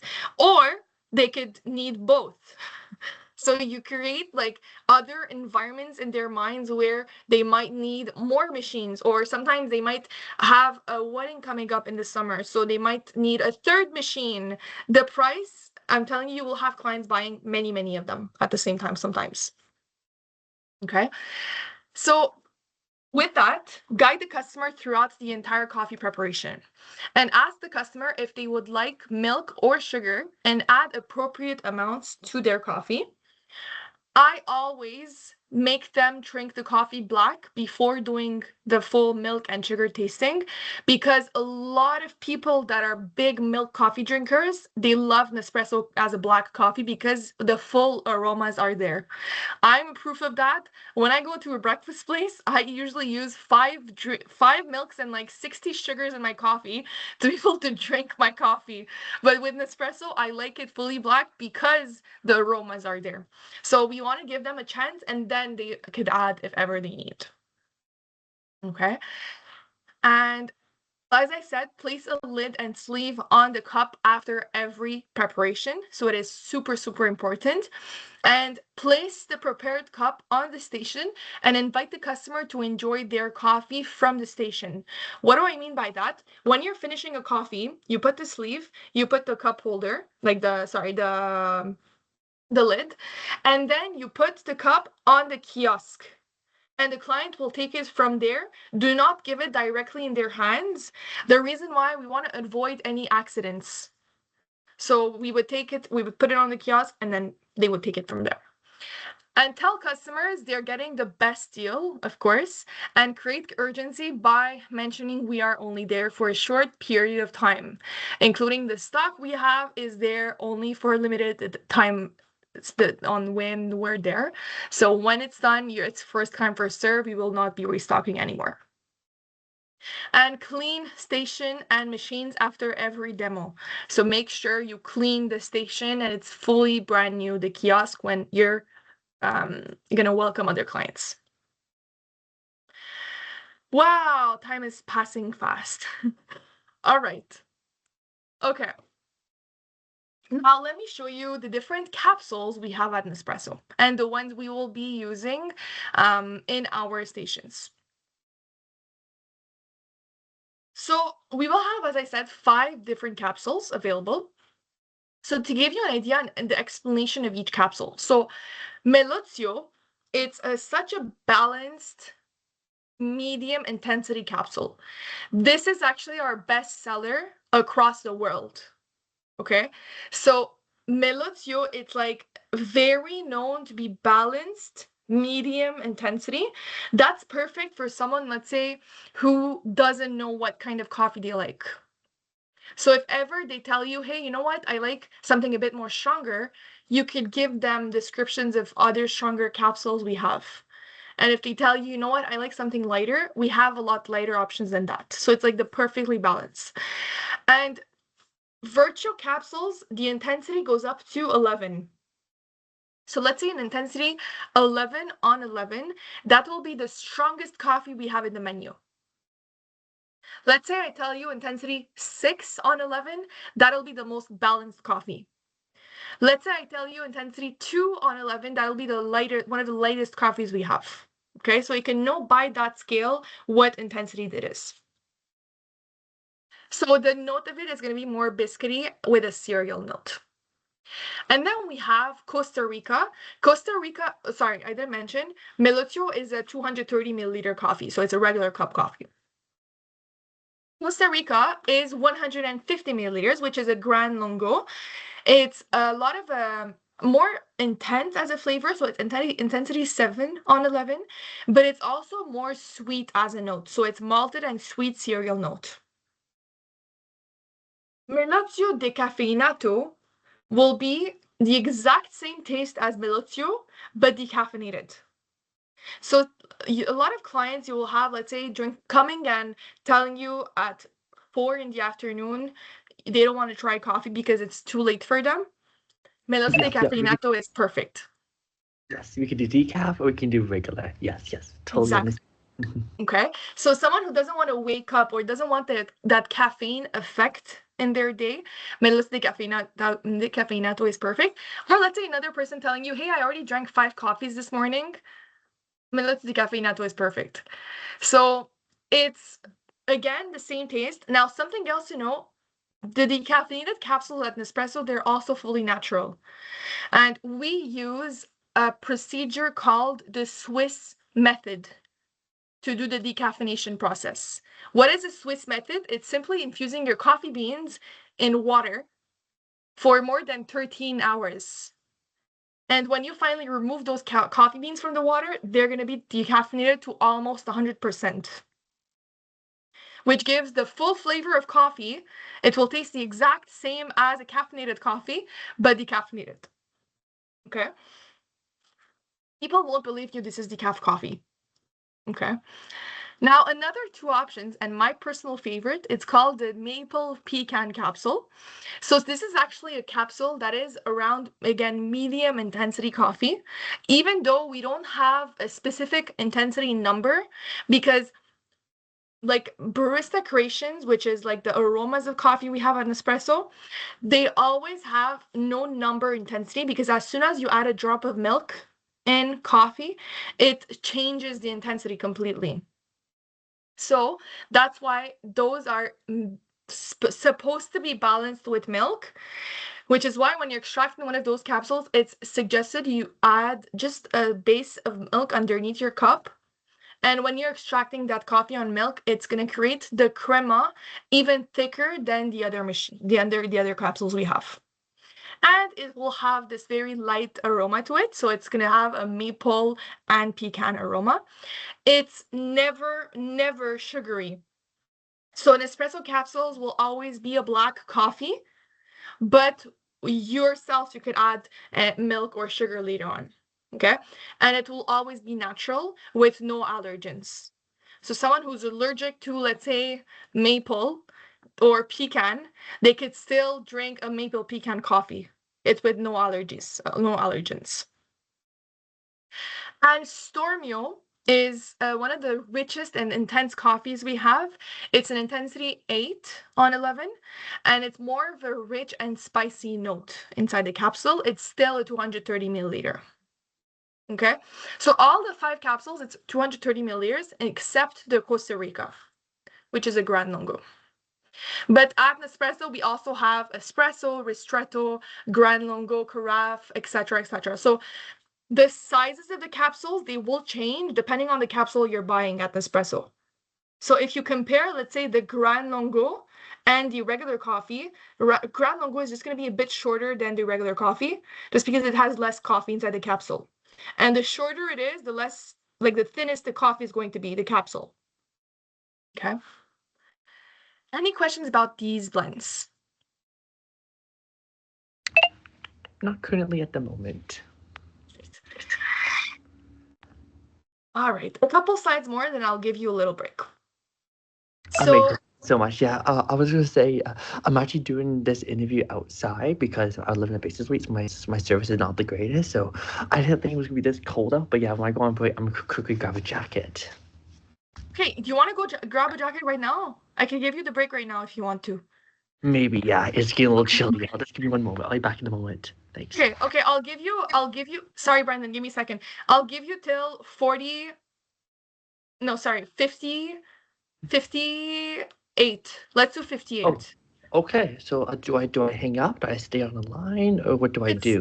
if you want, you can stay on the line, just close your camera and mic, I don't mind. Like, if I Yeah, do that's that, good. That's good. Perfect. Let's amazing. see, I'll be let's go back. back on 58. Amazing. Thank you so much. I'm gonna grab a No jacket. problem. Thank you Of so much. course. Go ahead.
All right, Brandon, welcome back.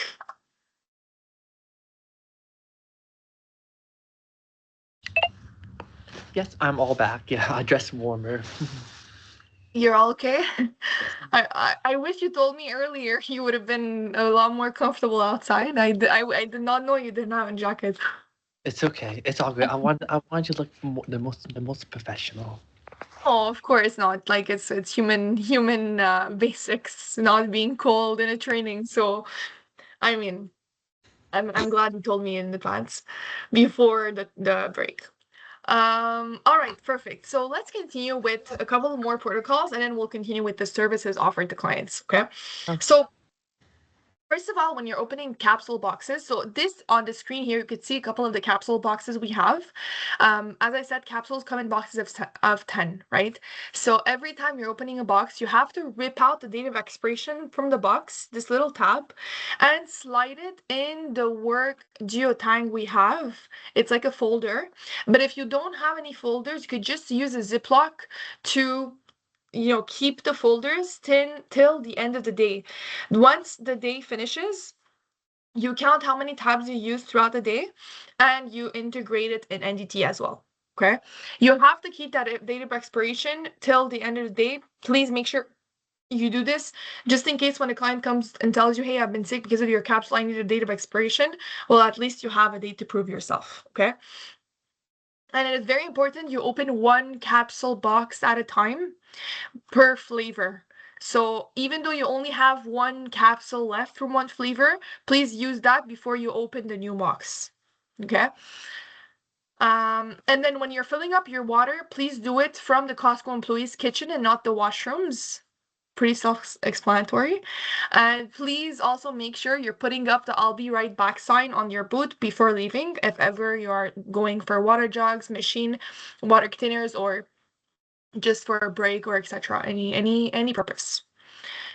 And you will have the recycling bags as well for your capsules. So please make sure you're not throwing capsules away just in random trash. You're throwing it on always in a recycling bag. So it will be province or city dependent. Example, you will have to dispose the used capsules in the red, black, or green espresso recycling bag, depending on where you live. So you live in Ontario? I live in British Columbia. Oh, sorry. Okay. So you live in British Columbia. Usually, in BC, we use black bags, but after the training, I'll be sending you an email, and you will be able to see in that email a link to the recycling system in your area. So please make sure you take a moment, you write down your postal code, and you see what's the exact recycling process you have in your area, because that will not only be able to be explained to clients, but as well as your process will be the exact one you're seeing. So let's say if you have the red bag, you have to throw it in a Canada Post box when the bag is filled. When it's a black bag, you have to bring it either to an espresso boutique in person, or you have to leave it in front of your porch, in front of your door. And the next person that brings your coffee order from Nespresso, they will pick up your order, like no, sorry, not your order, but the recycling bag from your house. So there's always a way to reuse the capsules and, as I said, compost and recycle the capsule as well. Yes. Quick question. So basically, I'll be bringing like the leftover, like the recycling stuff to my house. So no, in our case, we will be only using these bags for the capsules, and when the bag is filled, you have to lock it. Like it's gonna be like a Ziploc. So you lock it, and there's gonna be a seal, like a sticker you have to remove and fold it so it doesn't open again. And the bag, you finally leave it on your pallet, on your Nespresso pallet, so that when critical path comes and they will take the pallet to bring it to another location, they will take the bags and recycle it in the way that's necessary. But the way that you explain it to clients, you have to make sure you're explaining it in the correct way so they know how to recycle the capsules themselves too. Okay, perfect. So seal and pack the full sealed bag on the return pallet going back to critical path, and must empty the garbage at the end of every shift. So you'll have a garbage as well to throw out. The garbage bin will be usually on the back store where they have a huge garbage bin, so you could just throw it there. Or even in front of the Costco entrance when you're going out, you could use one of the trashes in front too. Okay. All right. So please make sure to review inventory after Sunday shift and report the number of coffee, spoons, sugars, and other supplies on Repsly. So it is very important you're taking notes of how many you have in stock and you're integrated in Repsly if ever, let's say you have, you know, something missing, we will know. Make sure to offer customers different coffee options and not to focus on only one specific coffee. Ensure you are comfortable enough with your inventory to offer coffee you have in stock. So obviously, do not offer coffees you don't have any left. And you don't only focus on one because, again, when one capsule finishes, you won't have any left till the end of the program, which is why always balance the coffee choices you're offering. So, you will have everything left at the end of the program as well. And supplies will automatically be ordered and sent with the Nespresso kit that will be waiting for you at your next location. So when you're changing Costco's in the following months, your supplies and everything else will be sent to your following location. So little checklist before you have to leave the store as a reminder. So empty machine water containers, empty and clean machine used capsule containers, empty and clean machine drip trays, wipe down the demo station and machines, drop garbage in the Costco warehouse garbage bin, leave red or black recycling bags on pallet to send to critical path, and descale demo machines before repacking the espresso machines at the end of each wave.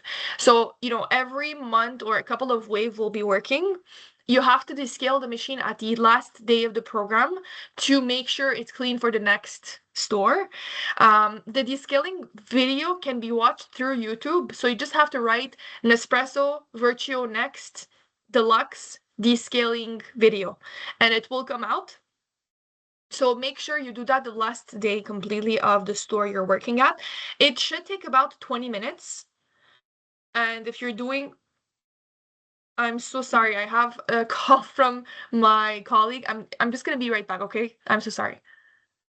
All good, no worries at all. Take your time.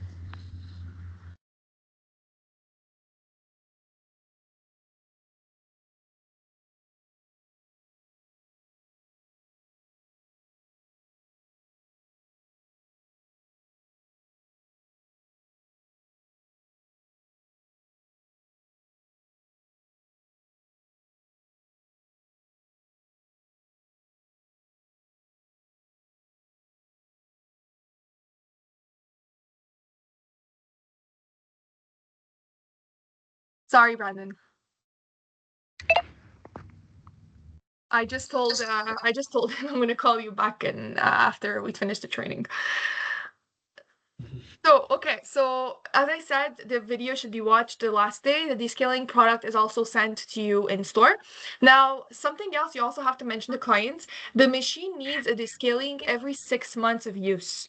So what's the descaling? It's a cleanup interior to make sure the interior tunnels are well cleaned up so there's no coffee grains that get stuck and it can affect your coffee taste if you're doing many flavors at the same time.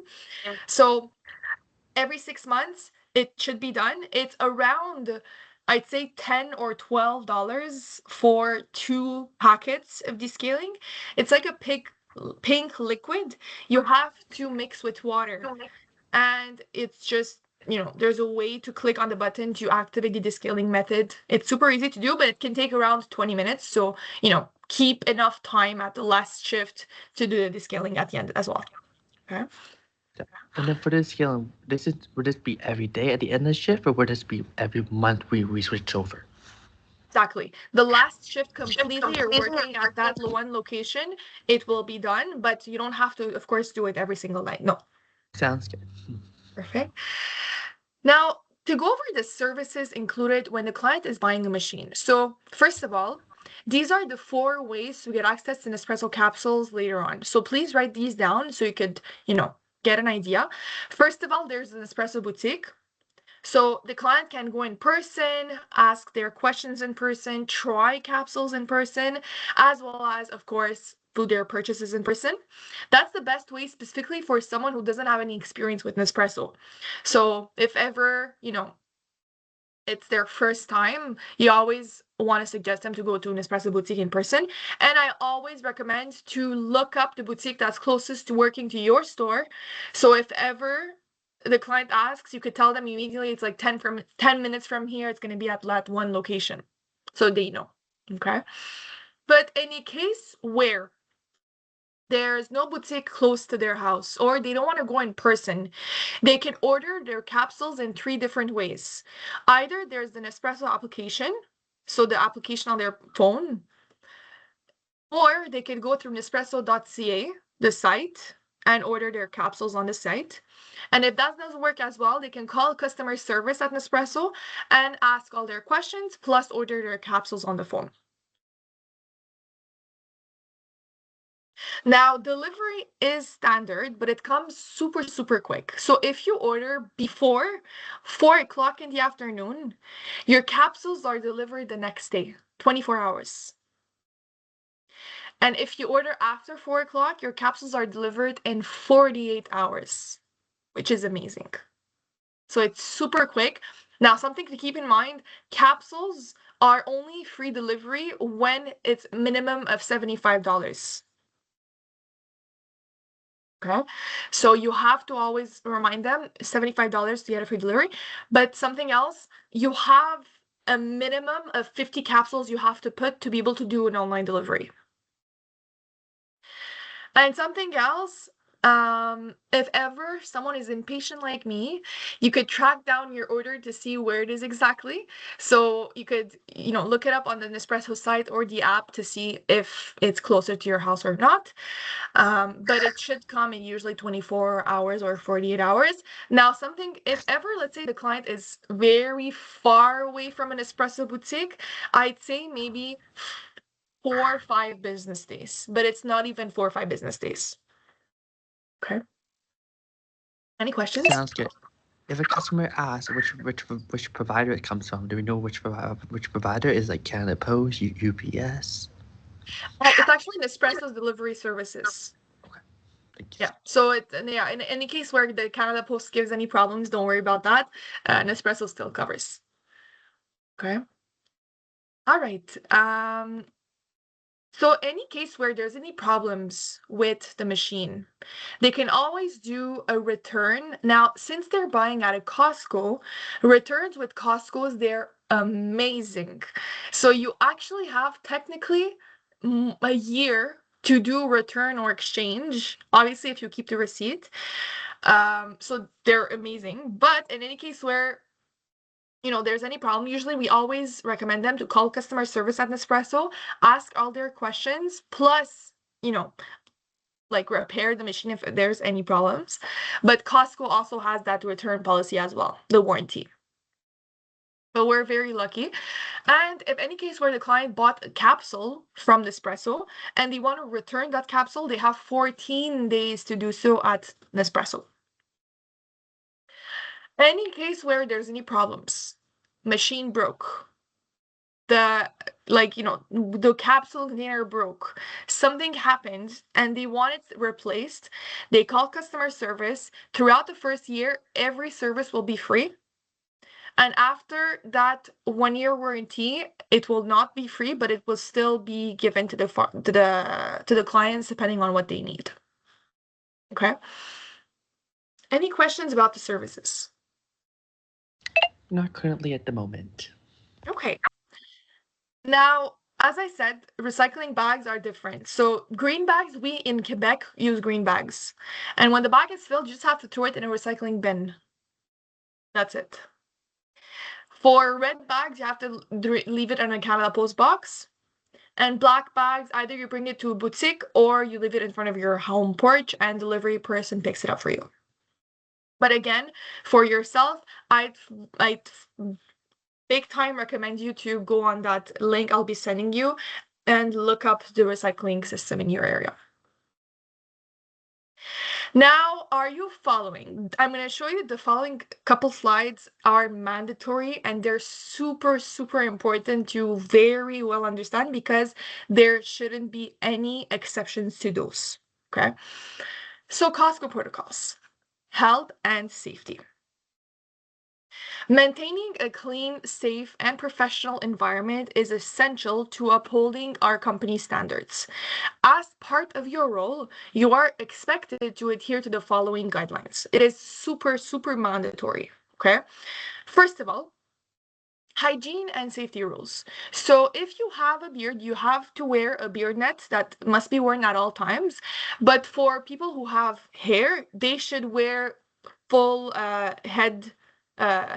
net at all times as well when they're doing demonstrating.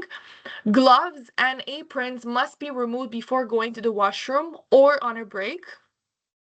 And always change gloves after every bathroom use or break. Okay.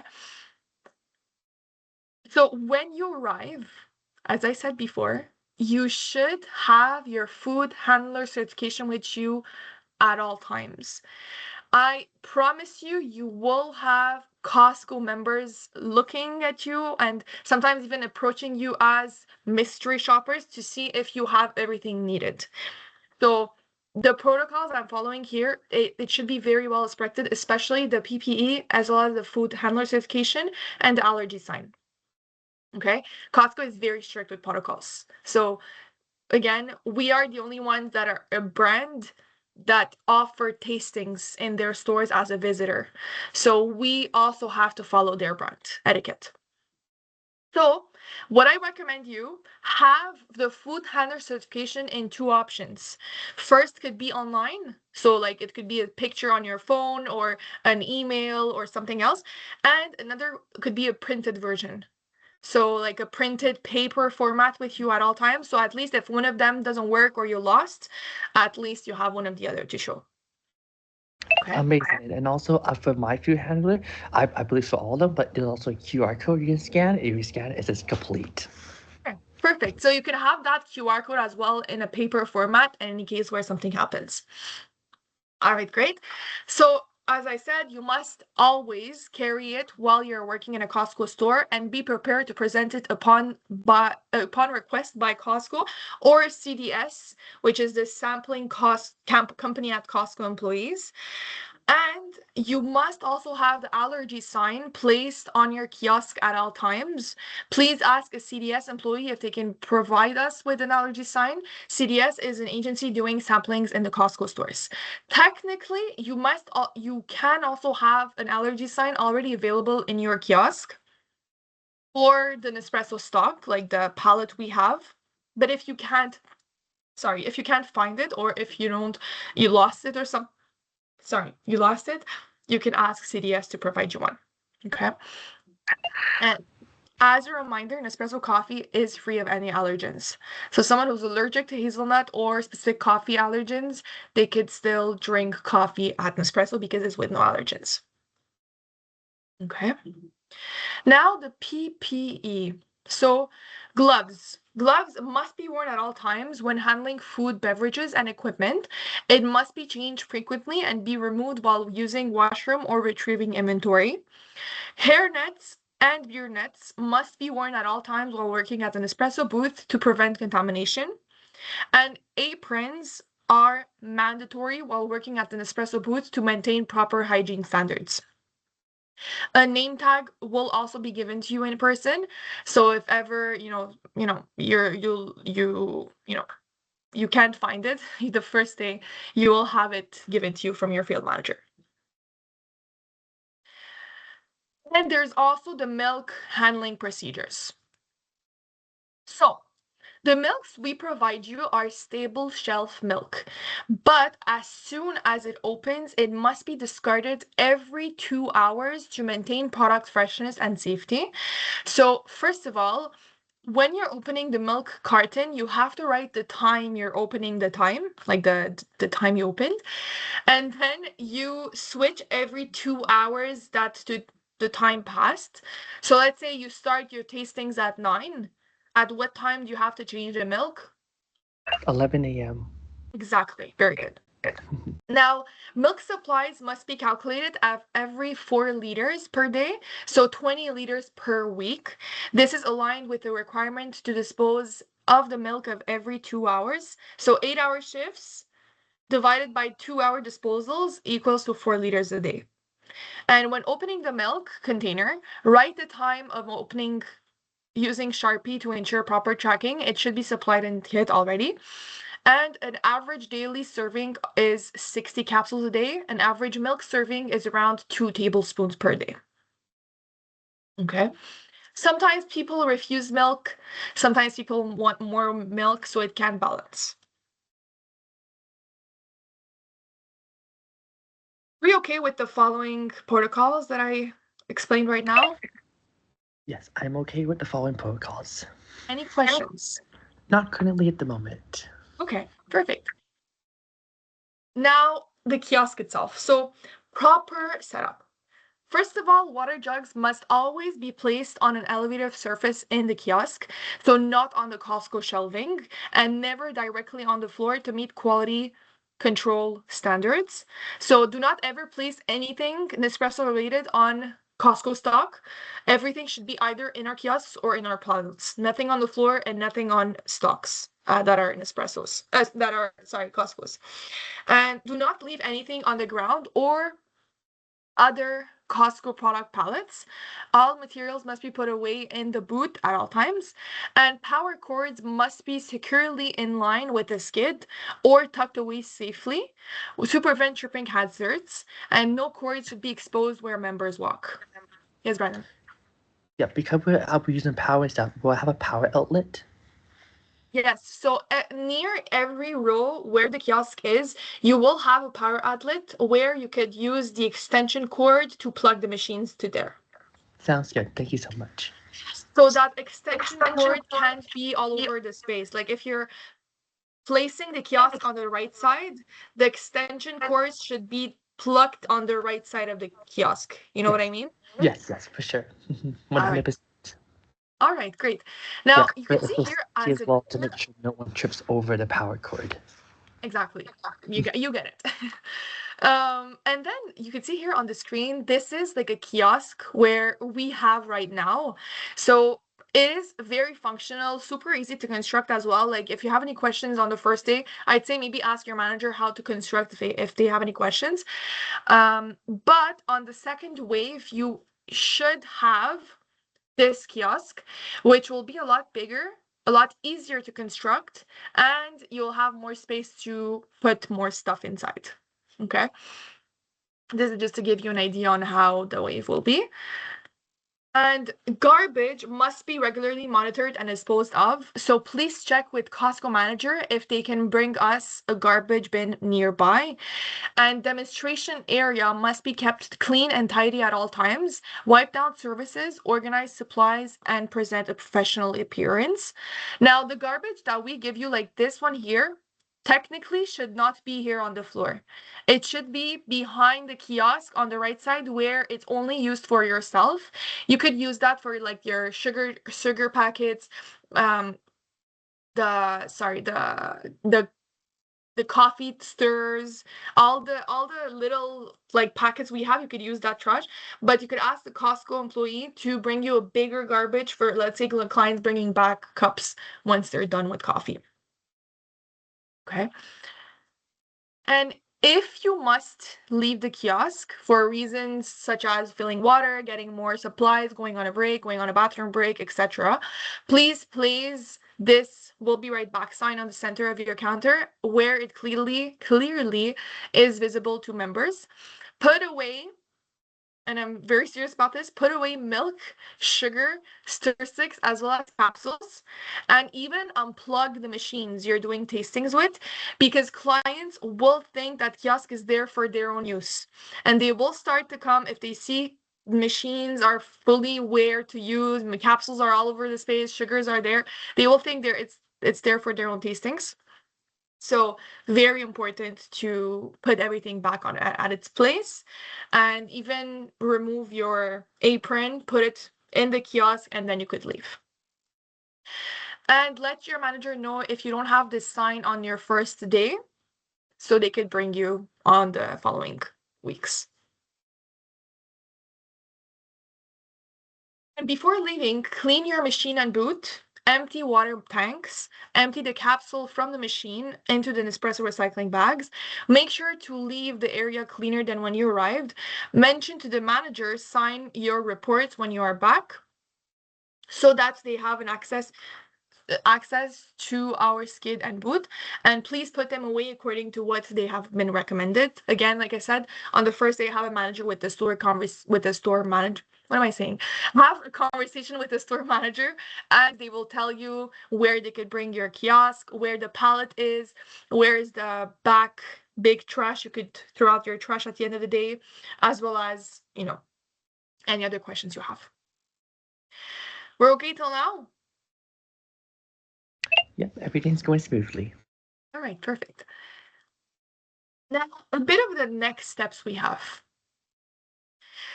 So to give you an idea, as I said before, your shifts will be Thursdays to Sundays. Now, you're going to arrive on your shift at 8 a.m., but the store actually opens at 9 a.m. So the first hour is there to help you set up your kiosk.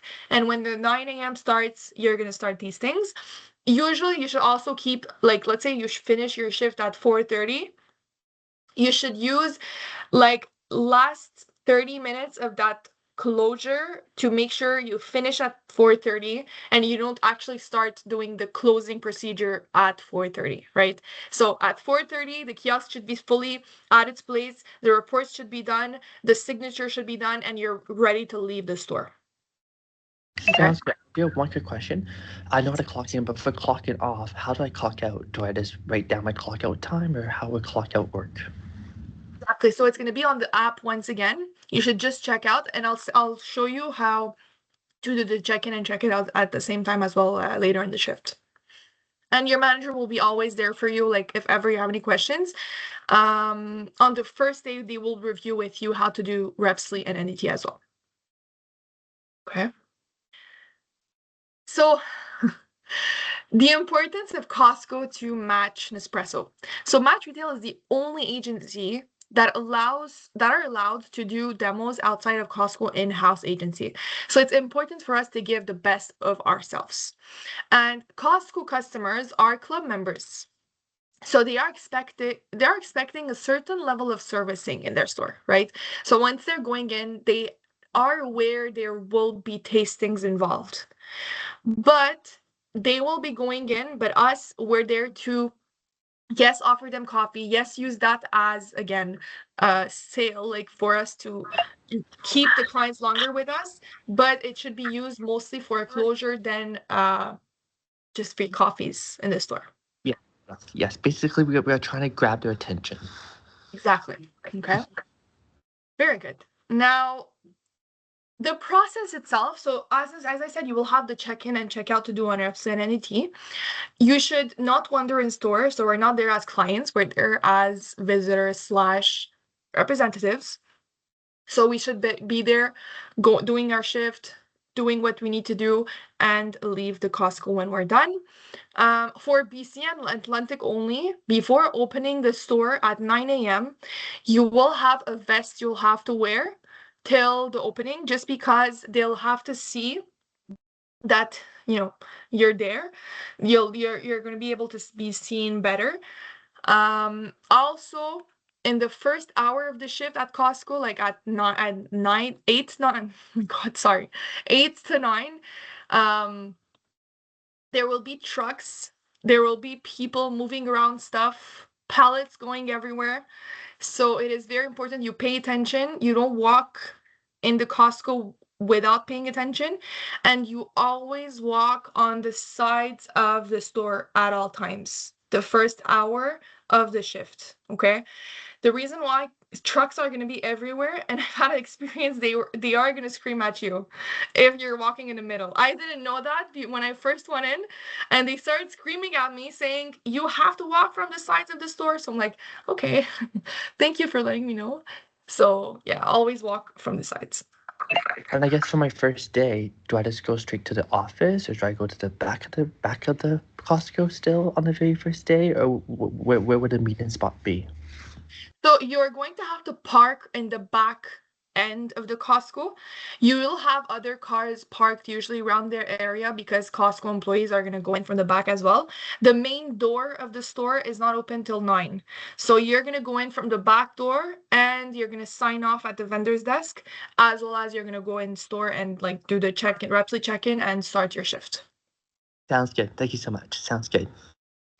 So yeah, so obviously don't eat food at your kiosk. You can drink water, but put the water in your kiosk and not on top.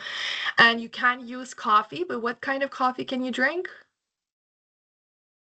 Nespresso. Espresso, very good. So do not ever go in the store with another coffee brand name in your hand. It's not Nespresso. only funny I for just have clients. I just have a water on me. Yeah, exactly. Like water is okay, but drinking at Tim Hortons at an espresso kiosk is not. So That would not look good. no, but you're telling me I wouldn't, but a lot of people would not think that. Like Okay. we've had people going in with a Starbucks in their hand to their workplace. So just as a reminder. And then no phones. So you're not allowed to use your phone throughout the kiosk and the shift for any personal use.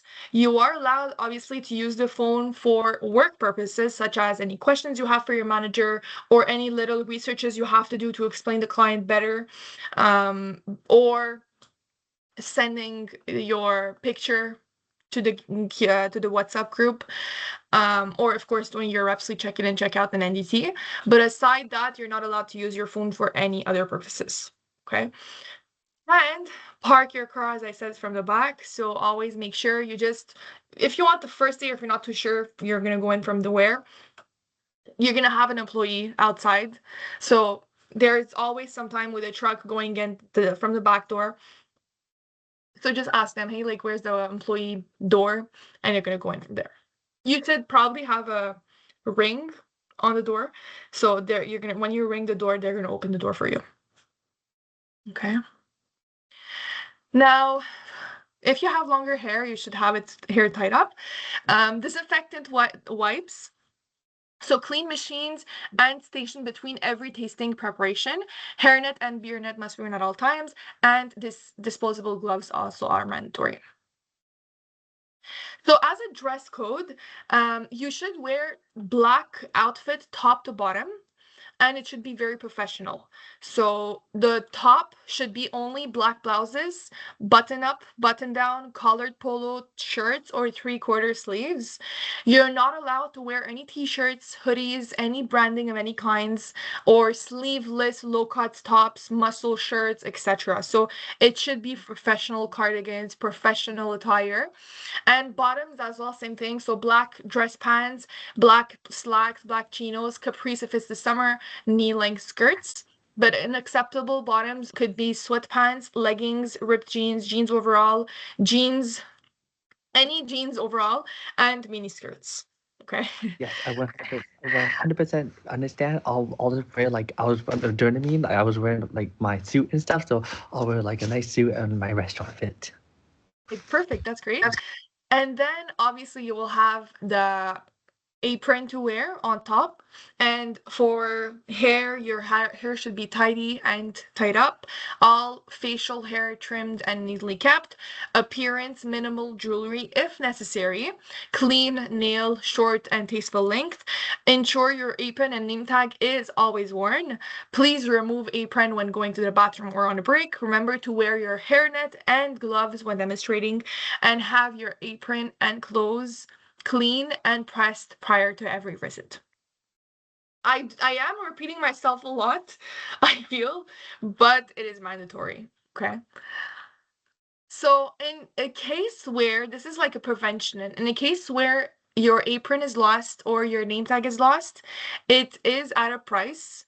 So please make sure when you're leaving the kiosk, you always put the apron, fold it well, and behind the kiosk completely where either the client or a store manager or like even employees can't see. My door just got rang. Yeah, if you need a moment, I totally understand. Sorry, I'm just gonna look who it is.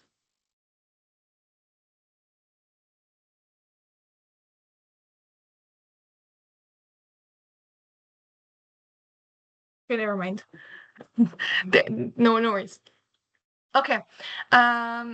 So yeah, basically make sure you're like hiding the apron and name tag so it's not stolen, and you put somewhere where it's not visible to clients or other members. Okay. All right. What time are we? Okay. Not a lot of time now. Okay, I have to do a bit quicker, but if you have any questions, I'll leave it for the end, okay? So, all supplies will be sent directly to the store. So this is going to be the pallet you'll receive, and you'll have to set it up to be a kiosk yourself. And you'll have all of these supplies sent to you. So full booth and braces with the fabric wrap inside, 2 demo machines, Nespresso capsules, sleeve of 10, the yellow bin supplies, power extension cord, duct tape, cling wrap, Nespresso binder, and uniform. And in the yellow bin, you will have water jug, paper towel, Nespresso coffee cups, red, black recycling bags, garbage can and bags, cleaning supplies, the PPE, I'll be right back sign, and property of Nespresso sign. You could place it on the stock. So your location will be the end cap, which is the complete beginning of the row, which is perfect. Clients will be able to see you better. Your shifts will be Thursdays to Sundays, but depending on the store, they may ask you to tear down and set up the kiosk every visit, and set up Thursday, tear down Sunday. Booth must be removed from floor and stored in designated space, depending on where they told you. And in any case where you have any problems, please don't hesitate to call or text your manager. They're always there for you. Okay, including Heather here. She's not here technically, but she will be part of the program, and she will be in your group chat. So if you have any questions, she's always here for you. And at the end completely of the like program, or even at the end of the shift, your booth, like the kiosk, should fully be separated and put back on the pallet, and the pallet should be wrapped with plastic wrap so they bring it up on the level, because they can't bring it up if it's not packed. Sounds good. Do I wrap it up, or would it already be pre-wrapped? Will be pre-wrapped, but the wrapping is going to be given to you. So every time you have to bring up the pallet, like the Costco employees, you'll have to wrap it up again. Okay. So I'm going to show you now what are the reportings, including Repsly and NDT. All right. Starting off with Repsly. So Repsly is an app, as I said before, you'll have to download on your phone. If you haven't yet, please put a reminder for yourself. Do it so before you go in. It has to be through the App Store or Google Play, depending on what phone you have. And it will ask you on first location services. If you want to put it on, you have to put yes, because when you're doing your check-in, it starts tracking when you're there. And when you do your checkout, it stops the tracking. The reason why, because you're not going to have a manager present with you at all times. So Nespresso and Match Retail needs accountability that you went in store and you were present throughout the whole shift. It's very self-explanatory, but it's just as a proof, as a backup. So this is an email you'll receive. Welcome to Repsly. If you didn't receive this by tomorrow, please let your manager know. This is basically how you could set up the account. So you'll have to sign in with S. Yes. Yeah, so it sounds good. Yeah, I'll wait till tomorrow. I'm not receiving nothing currently, but I'll wait till tomorrow. If I don't receive nothing tomorrow, then I'll send them an email to my manager. Okay, perfect. So yeah, perfect. So you'll have to sign in with SSO for the first time, and you'll have to write the password, and you do your login from there. If ever you forgot your password, you can always do forgot password and change it up. So once you're actually in the app, This is super, super important, Brandon, okay? Keep note of this. When you're doing your check-in, you'll have to do it through schedule. Okay? There's many ways to do a check-in, but there's one correct way you have to do it. Again, if you don't do it in the correct way, you might not get paid. So this is super important. Go through schedule. You will have the monthly calendar that will appear there. And you just click on the day you're working. Once you click on the day, you go check-in. Okay? All right, sounds good. I understand. Yes, sounds good. Perfect. Now, you can't do any remote check-ins. Any case where it's not letting you, you probably have bad connection, so you'll have to go closer to a connection and do a regular check-in.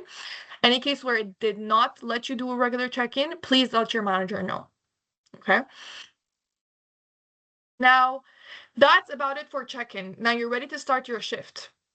So before you check out, you'll have to do a form and then check out from the store.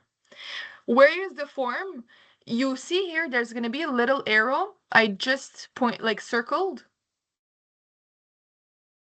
So perfect. You'll go on that little arrow and you'll have a couple of questions to answer. So you'll have one form written down, Coscto Inline Nespresso form. That's going to be the name of the form.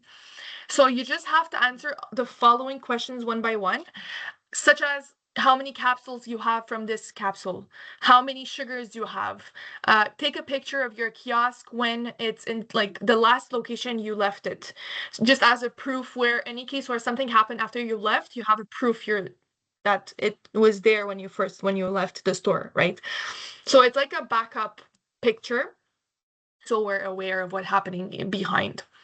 Once you answer all those questions, you'll have to submit. I just circled where to click. And then you'll have to do your checkout. So you click on this red button, checkout. It's going to ask you, are you sure you want to check out? You click on yes. And don't forget this part. Go on the home page, activities, and you'll have to click on this stop button. I see. So stop button means you're ending your shift, right? You're ending your shift, exactly. Okay, gotcha. Once you click on this end button, you can't go back to anything. Yes, So I'm sure. please, I'm sure once I download the app and stuff and just go straight for it on the first day, I will know every day how to use it. exactly. It is super easy. Like it's very user friendly. You just have to know where to click to make sure you're not doing any wrong steps. So your pay is well set up for you. Okay. So yeah, that's basically it. So you have to click on this stop day. Once you click on this stop button, you can't go back and adjust anything else. So well, technically, it's going to ask you, are you sure you want to end your day? You're going to click on end day, and that's the last step, okay? So don't forget to do this step before you leave, because again, it has to know when you left the shift. Okay. Any questions about Repsly for now? Not currently at the moment. Yeah, go once we finish this meeting, I'm gonna immediately install the app for sure. And again, it will be reviewed with your manager on the first day. So, it's going to be more simple if you're reviewing them in person as well. Amazing. Thanks. All right, let's go through NDT together. So NDT is going to be a site you're going to use. The site will be sent to you from your manager, and it will have, first of all, your login sent to you. So usually it's your email, and instead of writing .com at the end of your email, you have to write .demo. Okay. So Sounds please good. make sure you do that. If not, it's not going to let you sign in. Yes, I will get an email sent to me like account were made, or how do I officially make the account? The account should be made already from Nespresso. But this is just like how to go in. It's already set up with your email. So you just have to make sure you're logging in with .demo. Okay. But like the reminder is sent to you with the site when it's sent to you. You should probably already have received this link as well from Nespresso. But any case where you did not receive, also let your manager know. Will do. Will do. Sounds good. I believe I may receive it, but I don't know if it's the right one or not. Okay, perfect. The site's name is Nespresso Demo Tool. I say usually NDT because it's the shorter version of it. All right, so you'll have to log in with your email and the password that you select, and then you have to sign in. Once you're signed in, you'll have to go in planning. Okay, and then this is where you will have all of your schedule of your work times and days you're going to work. So please make sure you're always reviewing the days you're working on NDT and never on Repsly. A lot of the times your managers change the hours on Repsly very last minute. So the correct hours will always be linked through this site on NDT. Okay. Also, the colors of the shifts represent the state of the report. Let's say if it's blue like this, that means it got confirmed, so you're working that day. If it's light blue, okay, Heather, thank you very much. If it's light blue, that means the report has been submitted from you, but you have to still wait from your manager to accept the report. So when you're leaving the store, it has to be light blue like this. That means it did it well. So you did send the report. If it's navy, that means the report got refused from your manager. So we just have to go back to that report, go in the comments and see what's missing to send with the correct information. Green means you submitted that report very well and it got approved from your manager. And yellow means the report was an overdue and we never want to see the yellow color. That means you did not do it before you left your shift. So it has to be always light blue, which we like light blue. Finally, red means the shift has been canceled, so you're not working that day. Okay. So when you're going in the store, you'll have to first sign in NDT as well. Okay. So you click on this shift. Now, something, Brandon, you have to be aware. In one day, you will have 2 reports to submit. You will have one report, which is 8 to 9 a.m., and another report from 9 to the rest of the day. Okay. The first hour of the report, you just sign it off yourself and you submit it without any information. The second report, you have to add all of the correct informations of your day in that second report. So I'm basically submitting two reports every day. Exactly. Okay, sounds good. Okay. And on the first day, when you do go there, like I would get like a little demonstration of it, like or someone over there to like show me. Like I'm sure I'll understand it, but just in case of a little backup. Of course, yes. I know it can be like a lot right now if you're seeing it on the screen right now, but in person, like when you actually are doing it, it's a lot easier and like very user friendly to do it. Okay. So yeah, so as I said, you have to submit 2 reports. Now, how to create your demo report for the day? Let's say at the beginning of the day you're going in, you have to do your NDT check-in as well. To give you an idea, Repsly is match retail, NDT is Nespresso. So they both have to be aware that you checked in the store. Okay. So how do you do that? You have to create your demo report for the day. So you click on create demo report. And then it will ask you a couple questions, but you just have to answer 3 important information. Original tastings, virtual tastings, and number of contacts. Okay. So original tastings, you'll always put 0 because we don't have any original capsules. Virtual tastings, you put the number of capsules used for Virtio as tastings. And number of contacts is the number of people you talk to throughout that day.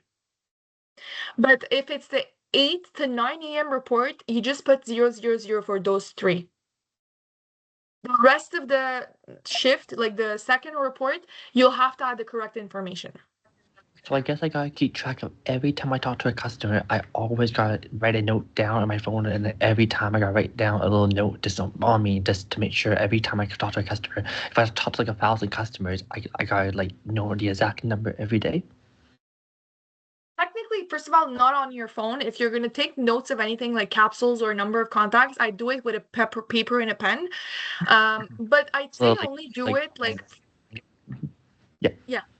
So I'd say only do it like for the first week or first day or That two, just to get an idea on how many people you actually talked to throughout the day.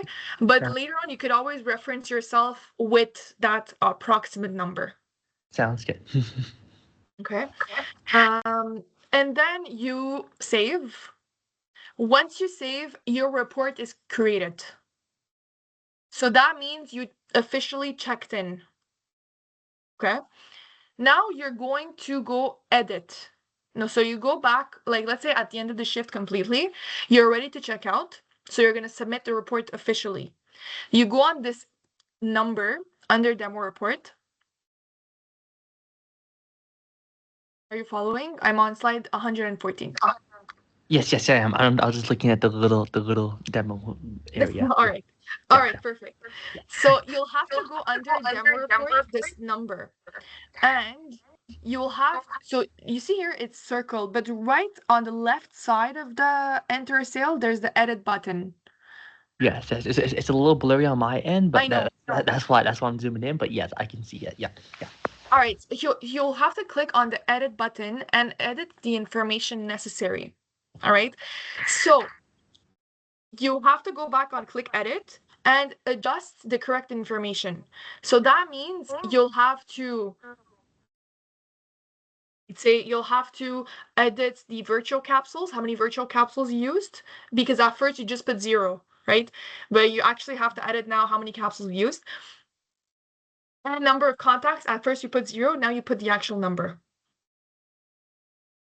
Then you save. Now you're going to enter your sales. So you click on enter a sale, and you will have to adjust write the name of the machine you're selling. So the name you will have will be Virtio Next Deluxe in the chrome color, and there will be like a dash C. So that's the title of the model you're selecting. Quantity, right? That quantities of how many machines you sold throughout the day. And number of contacts is the number of people you talked to. No, no, no, no, no, no, no. My brain is being fried right now. I need a coffee. Sorry.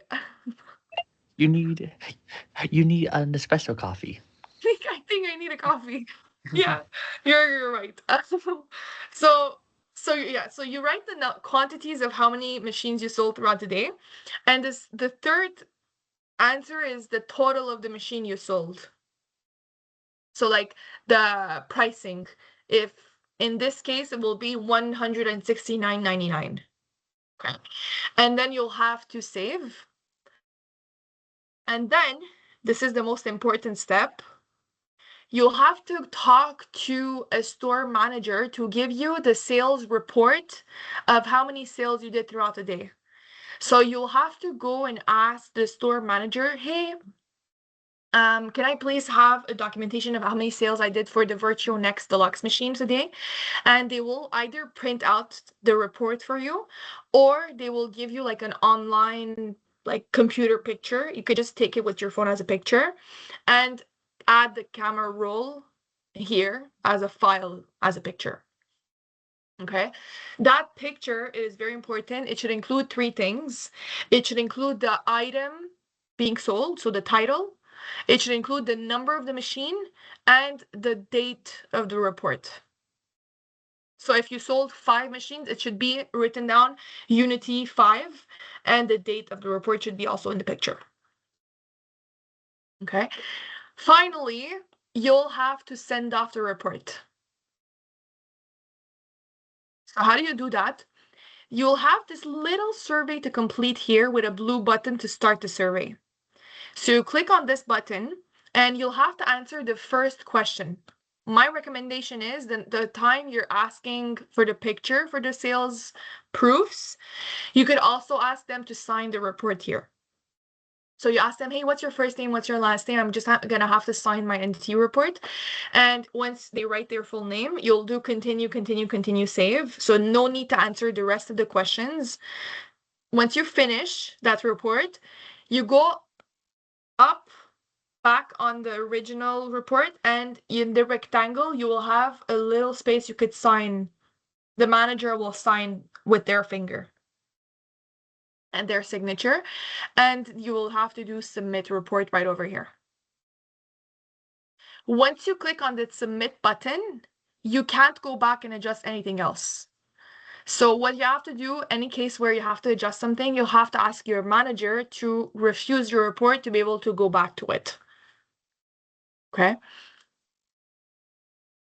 So, little reminders. All Repsly and NDT reports must be submitted before leaving the store. NDT reports must include the name of signing manager. Manager signatures are mandatory for every NDT reports. And overdue reporting may result in loss of incentives. And don't forget to complete the Repsly inventory forms at the end of every shift as well. Are you ready for the incentives? Yes, I am. All right. So with each machine that you sell, you will have, drum roll please, $5 per machine sold. All right. Imagine if you sell 5 machines, that's $25 every single day as a free bonus. If you sell 10 machines, which is very doable, that's $50 on a paycheck. And it grows and grows and grows. There's no limit. The more you sell, the more money you make. Sounds good. And for this $5 machine, would it automatically apply, or do I have to write a little note down? It should automatically apply, right? So the proof will be that sales report you'll have to submit on NDT. Yes, yes. So yeah. your manager will be counting how many you're selling, and they will be paying you accordingly. Amazing. Sounds good. Okay, so it's huge. I'm telling you, with a lot of the other programs, you don't have any commissions, and there is no commission as good as this one. So it's amazing. All right. Basically, you just have to sell the machine and that's it. Yes, 100%. So, question time. Do you have any questions? Is there anything you're not too sure of? Not currently at the moment. I guess there is one question. Do you know who my field manager is? Is it Vlad, or who is my? No, that's a great question. So, Brandon, your manager will be Diane since you're in BC. Right, Chan. Okay. Oh, yes, for sure. Yeah, yes. I did an interview with her. Yes, I did. All right, perfect. And you already have her phone number? I don't have her phone number. I don't have her email, but I did do the interview though with her. Give me a second. Yeah, because will. I know Diane Chan is from Vancouver as well. She told me. Exactly. Yes, she will be your manager, so she's super, super nice. She'll be able to help you for everything. So I could give you her phone number. You could write it down. Sure. Yeah. One moment. Let me know when you're ready. Yep, I'm ready. So it's 236 236 866 866 94 94 71. Yeah, I just want to clarify. We have it down as 236 866 94 71. Exactly. Amazing. Okay. And any case where you have to call her, I suggest you do it starting Wednesday, or text her, and do it through WhatsApp for every work or for like, calls or texts. Sounds good. Am I going to be talking to Vlad anymore, or am I going to be talking straight to Diane now? So Vlad was actually the talent acquisition team, so you won't have any contact with Vlad anymore. Any other questions later will be leaded through the field manager. Sounds good. Thank you so much. Of course. Do you know Diane's email by any chance? Yeah, I was going to give you her email as well. So it's actually Diane with a capital D. DIANE? DIANE, exactly. Dot. C with a capital C. Capital C, okay. Yes. HAN, so Chan. Oh, Diane Chan, okay, yeah. At matchretail.com. At matchretail.com. Yeah, I just want to clarify. We have it down as Diane.Chan at matchretail.com. Exactly, matchretail.com. Amazing. Very good. And for Match Retail, there's no spaces, no dot, just Match Retail. Amazing. Just Match Retail, exactly. Amazing. Just writing it down. Of course. Yep. So Diane.chan at matchretail.com. Amazing. Okay. Exactly. I got okay. Okay. Uh, Now let me see if I have quite a. Okay, I have 2 minutes with you. If you don't have any questions, I could show you simply how to use the virtual machine, and then we'll end the training. For sure. I do have one quick question basically. Yes, go. Do you know what the starting date would be? I think it will be Thursday. This Thursday? Okay, okay. That should work. It's just I do have a currently at the second job too. I shall let my boss know, but they're totally willing to change the hours. It does just take a few days, so I was thinking I'm available this Friday for sure. But other than that, like next week, I will be available full time. I'll be available full time next week, but I have to give my boss from the Olive Garden just a few day notice. Okay, I understand. I mean, if anything, please let Diane know because I'm gonna be like a separate contact. So let her know, and then if any case where there's any changes, she'll be at least in the know. And for the next steps, I guess I'll receive a message from Diane. Would that be the next step, or how would the next step be? Exactly. So you'll be receiving a message from Diane, usually an email, with the following information, with like the shifts you'll be working, etc., etc. So yeah, basically, if anything, she'll give you a call. But if you have any questions, please contact her. She's always available to support you guys. If I don't receive nothing by like Wednesday night, just give her a little email because I don't think we never sent the email to each other before. We did a virtual meeting on the match, but we never did. I never sent her an email before. I understand. Yeah, if you don't have any contacts from her starting Wednesday, I'd say, give her maybe a text by WhatsApp. She's gonna be quicker from there. But if not, yeah, send her an email. She'll like if you start Thursday, she'll give you notice already. But yeah, don't worry about it. She'll Sounds she'll good. she'll be there for you. Amazing. Thank you so much. No problem. So let me just quickly show you this video and then we'll end the training. Sounds good. This tutorial will guide you through the everyday use of your Virtuo Next machine. The video paused. Sorry. It's okay. Place it in position. For optimized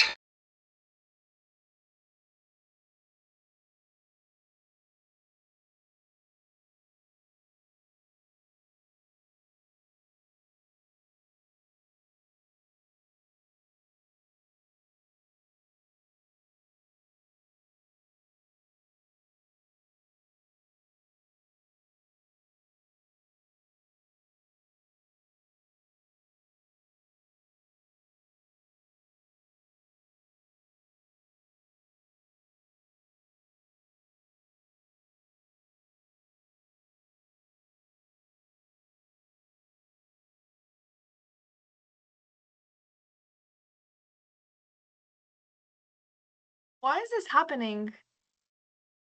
Where were you? Give me a second. All good. No worries. It was just open the machine Were we here? a little bit, but just where the cups were, like the three sizes of the cups. B at the bottom on the code reading coffee pre-wedding. Yeah, we're good.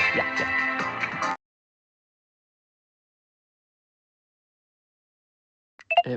It has no sound now. Oh my gosh. How does it have no sound? Okay, let me see. Is it good? It was good, and then it paused again. Oh, now it went off. Or it has 3 positions.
So I hope it cleared up a bit on how the mechanism works. It's super, super simple.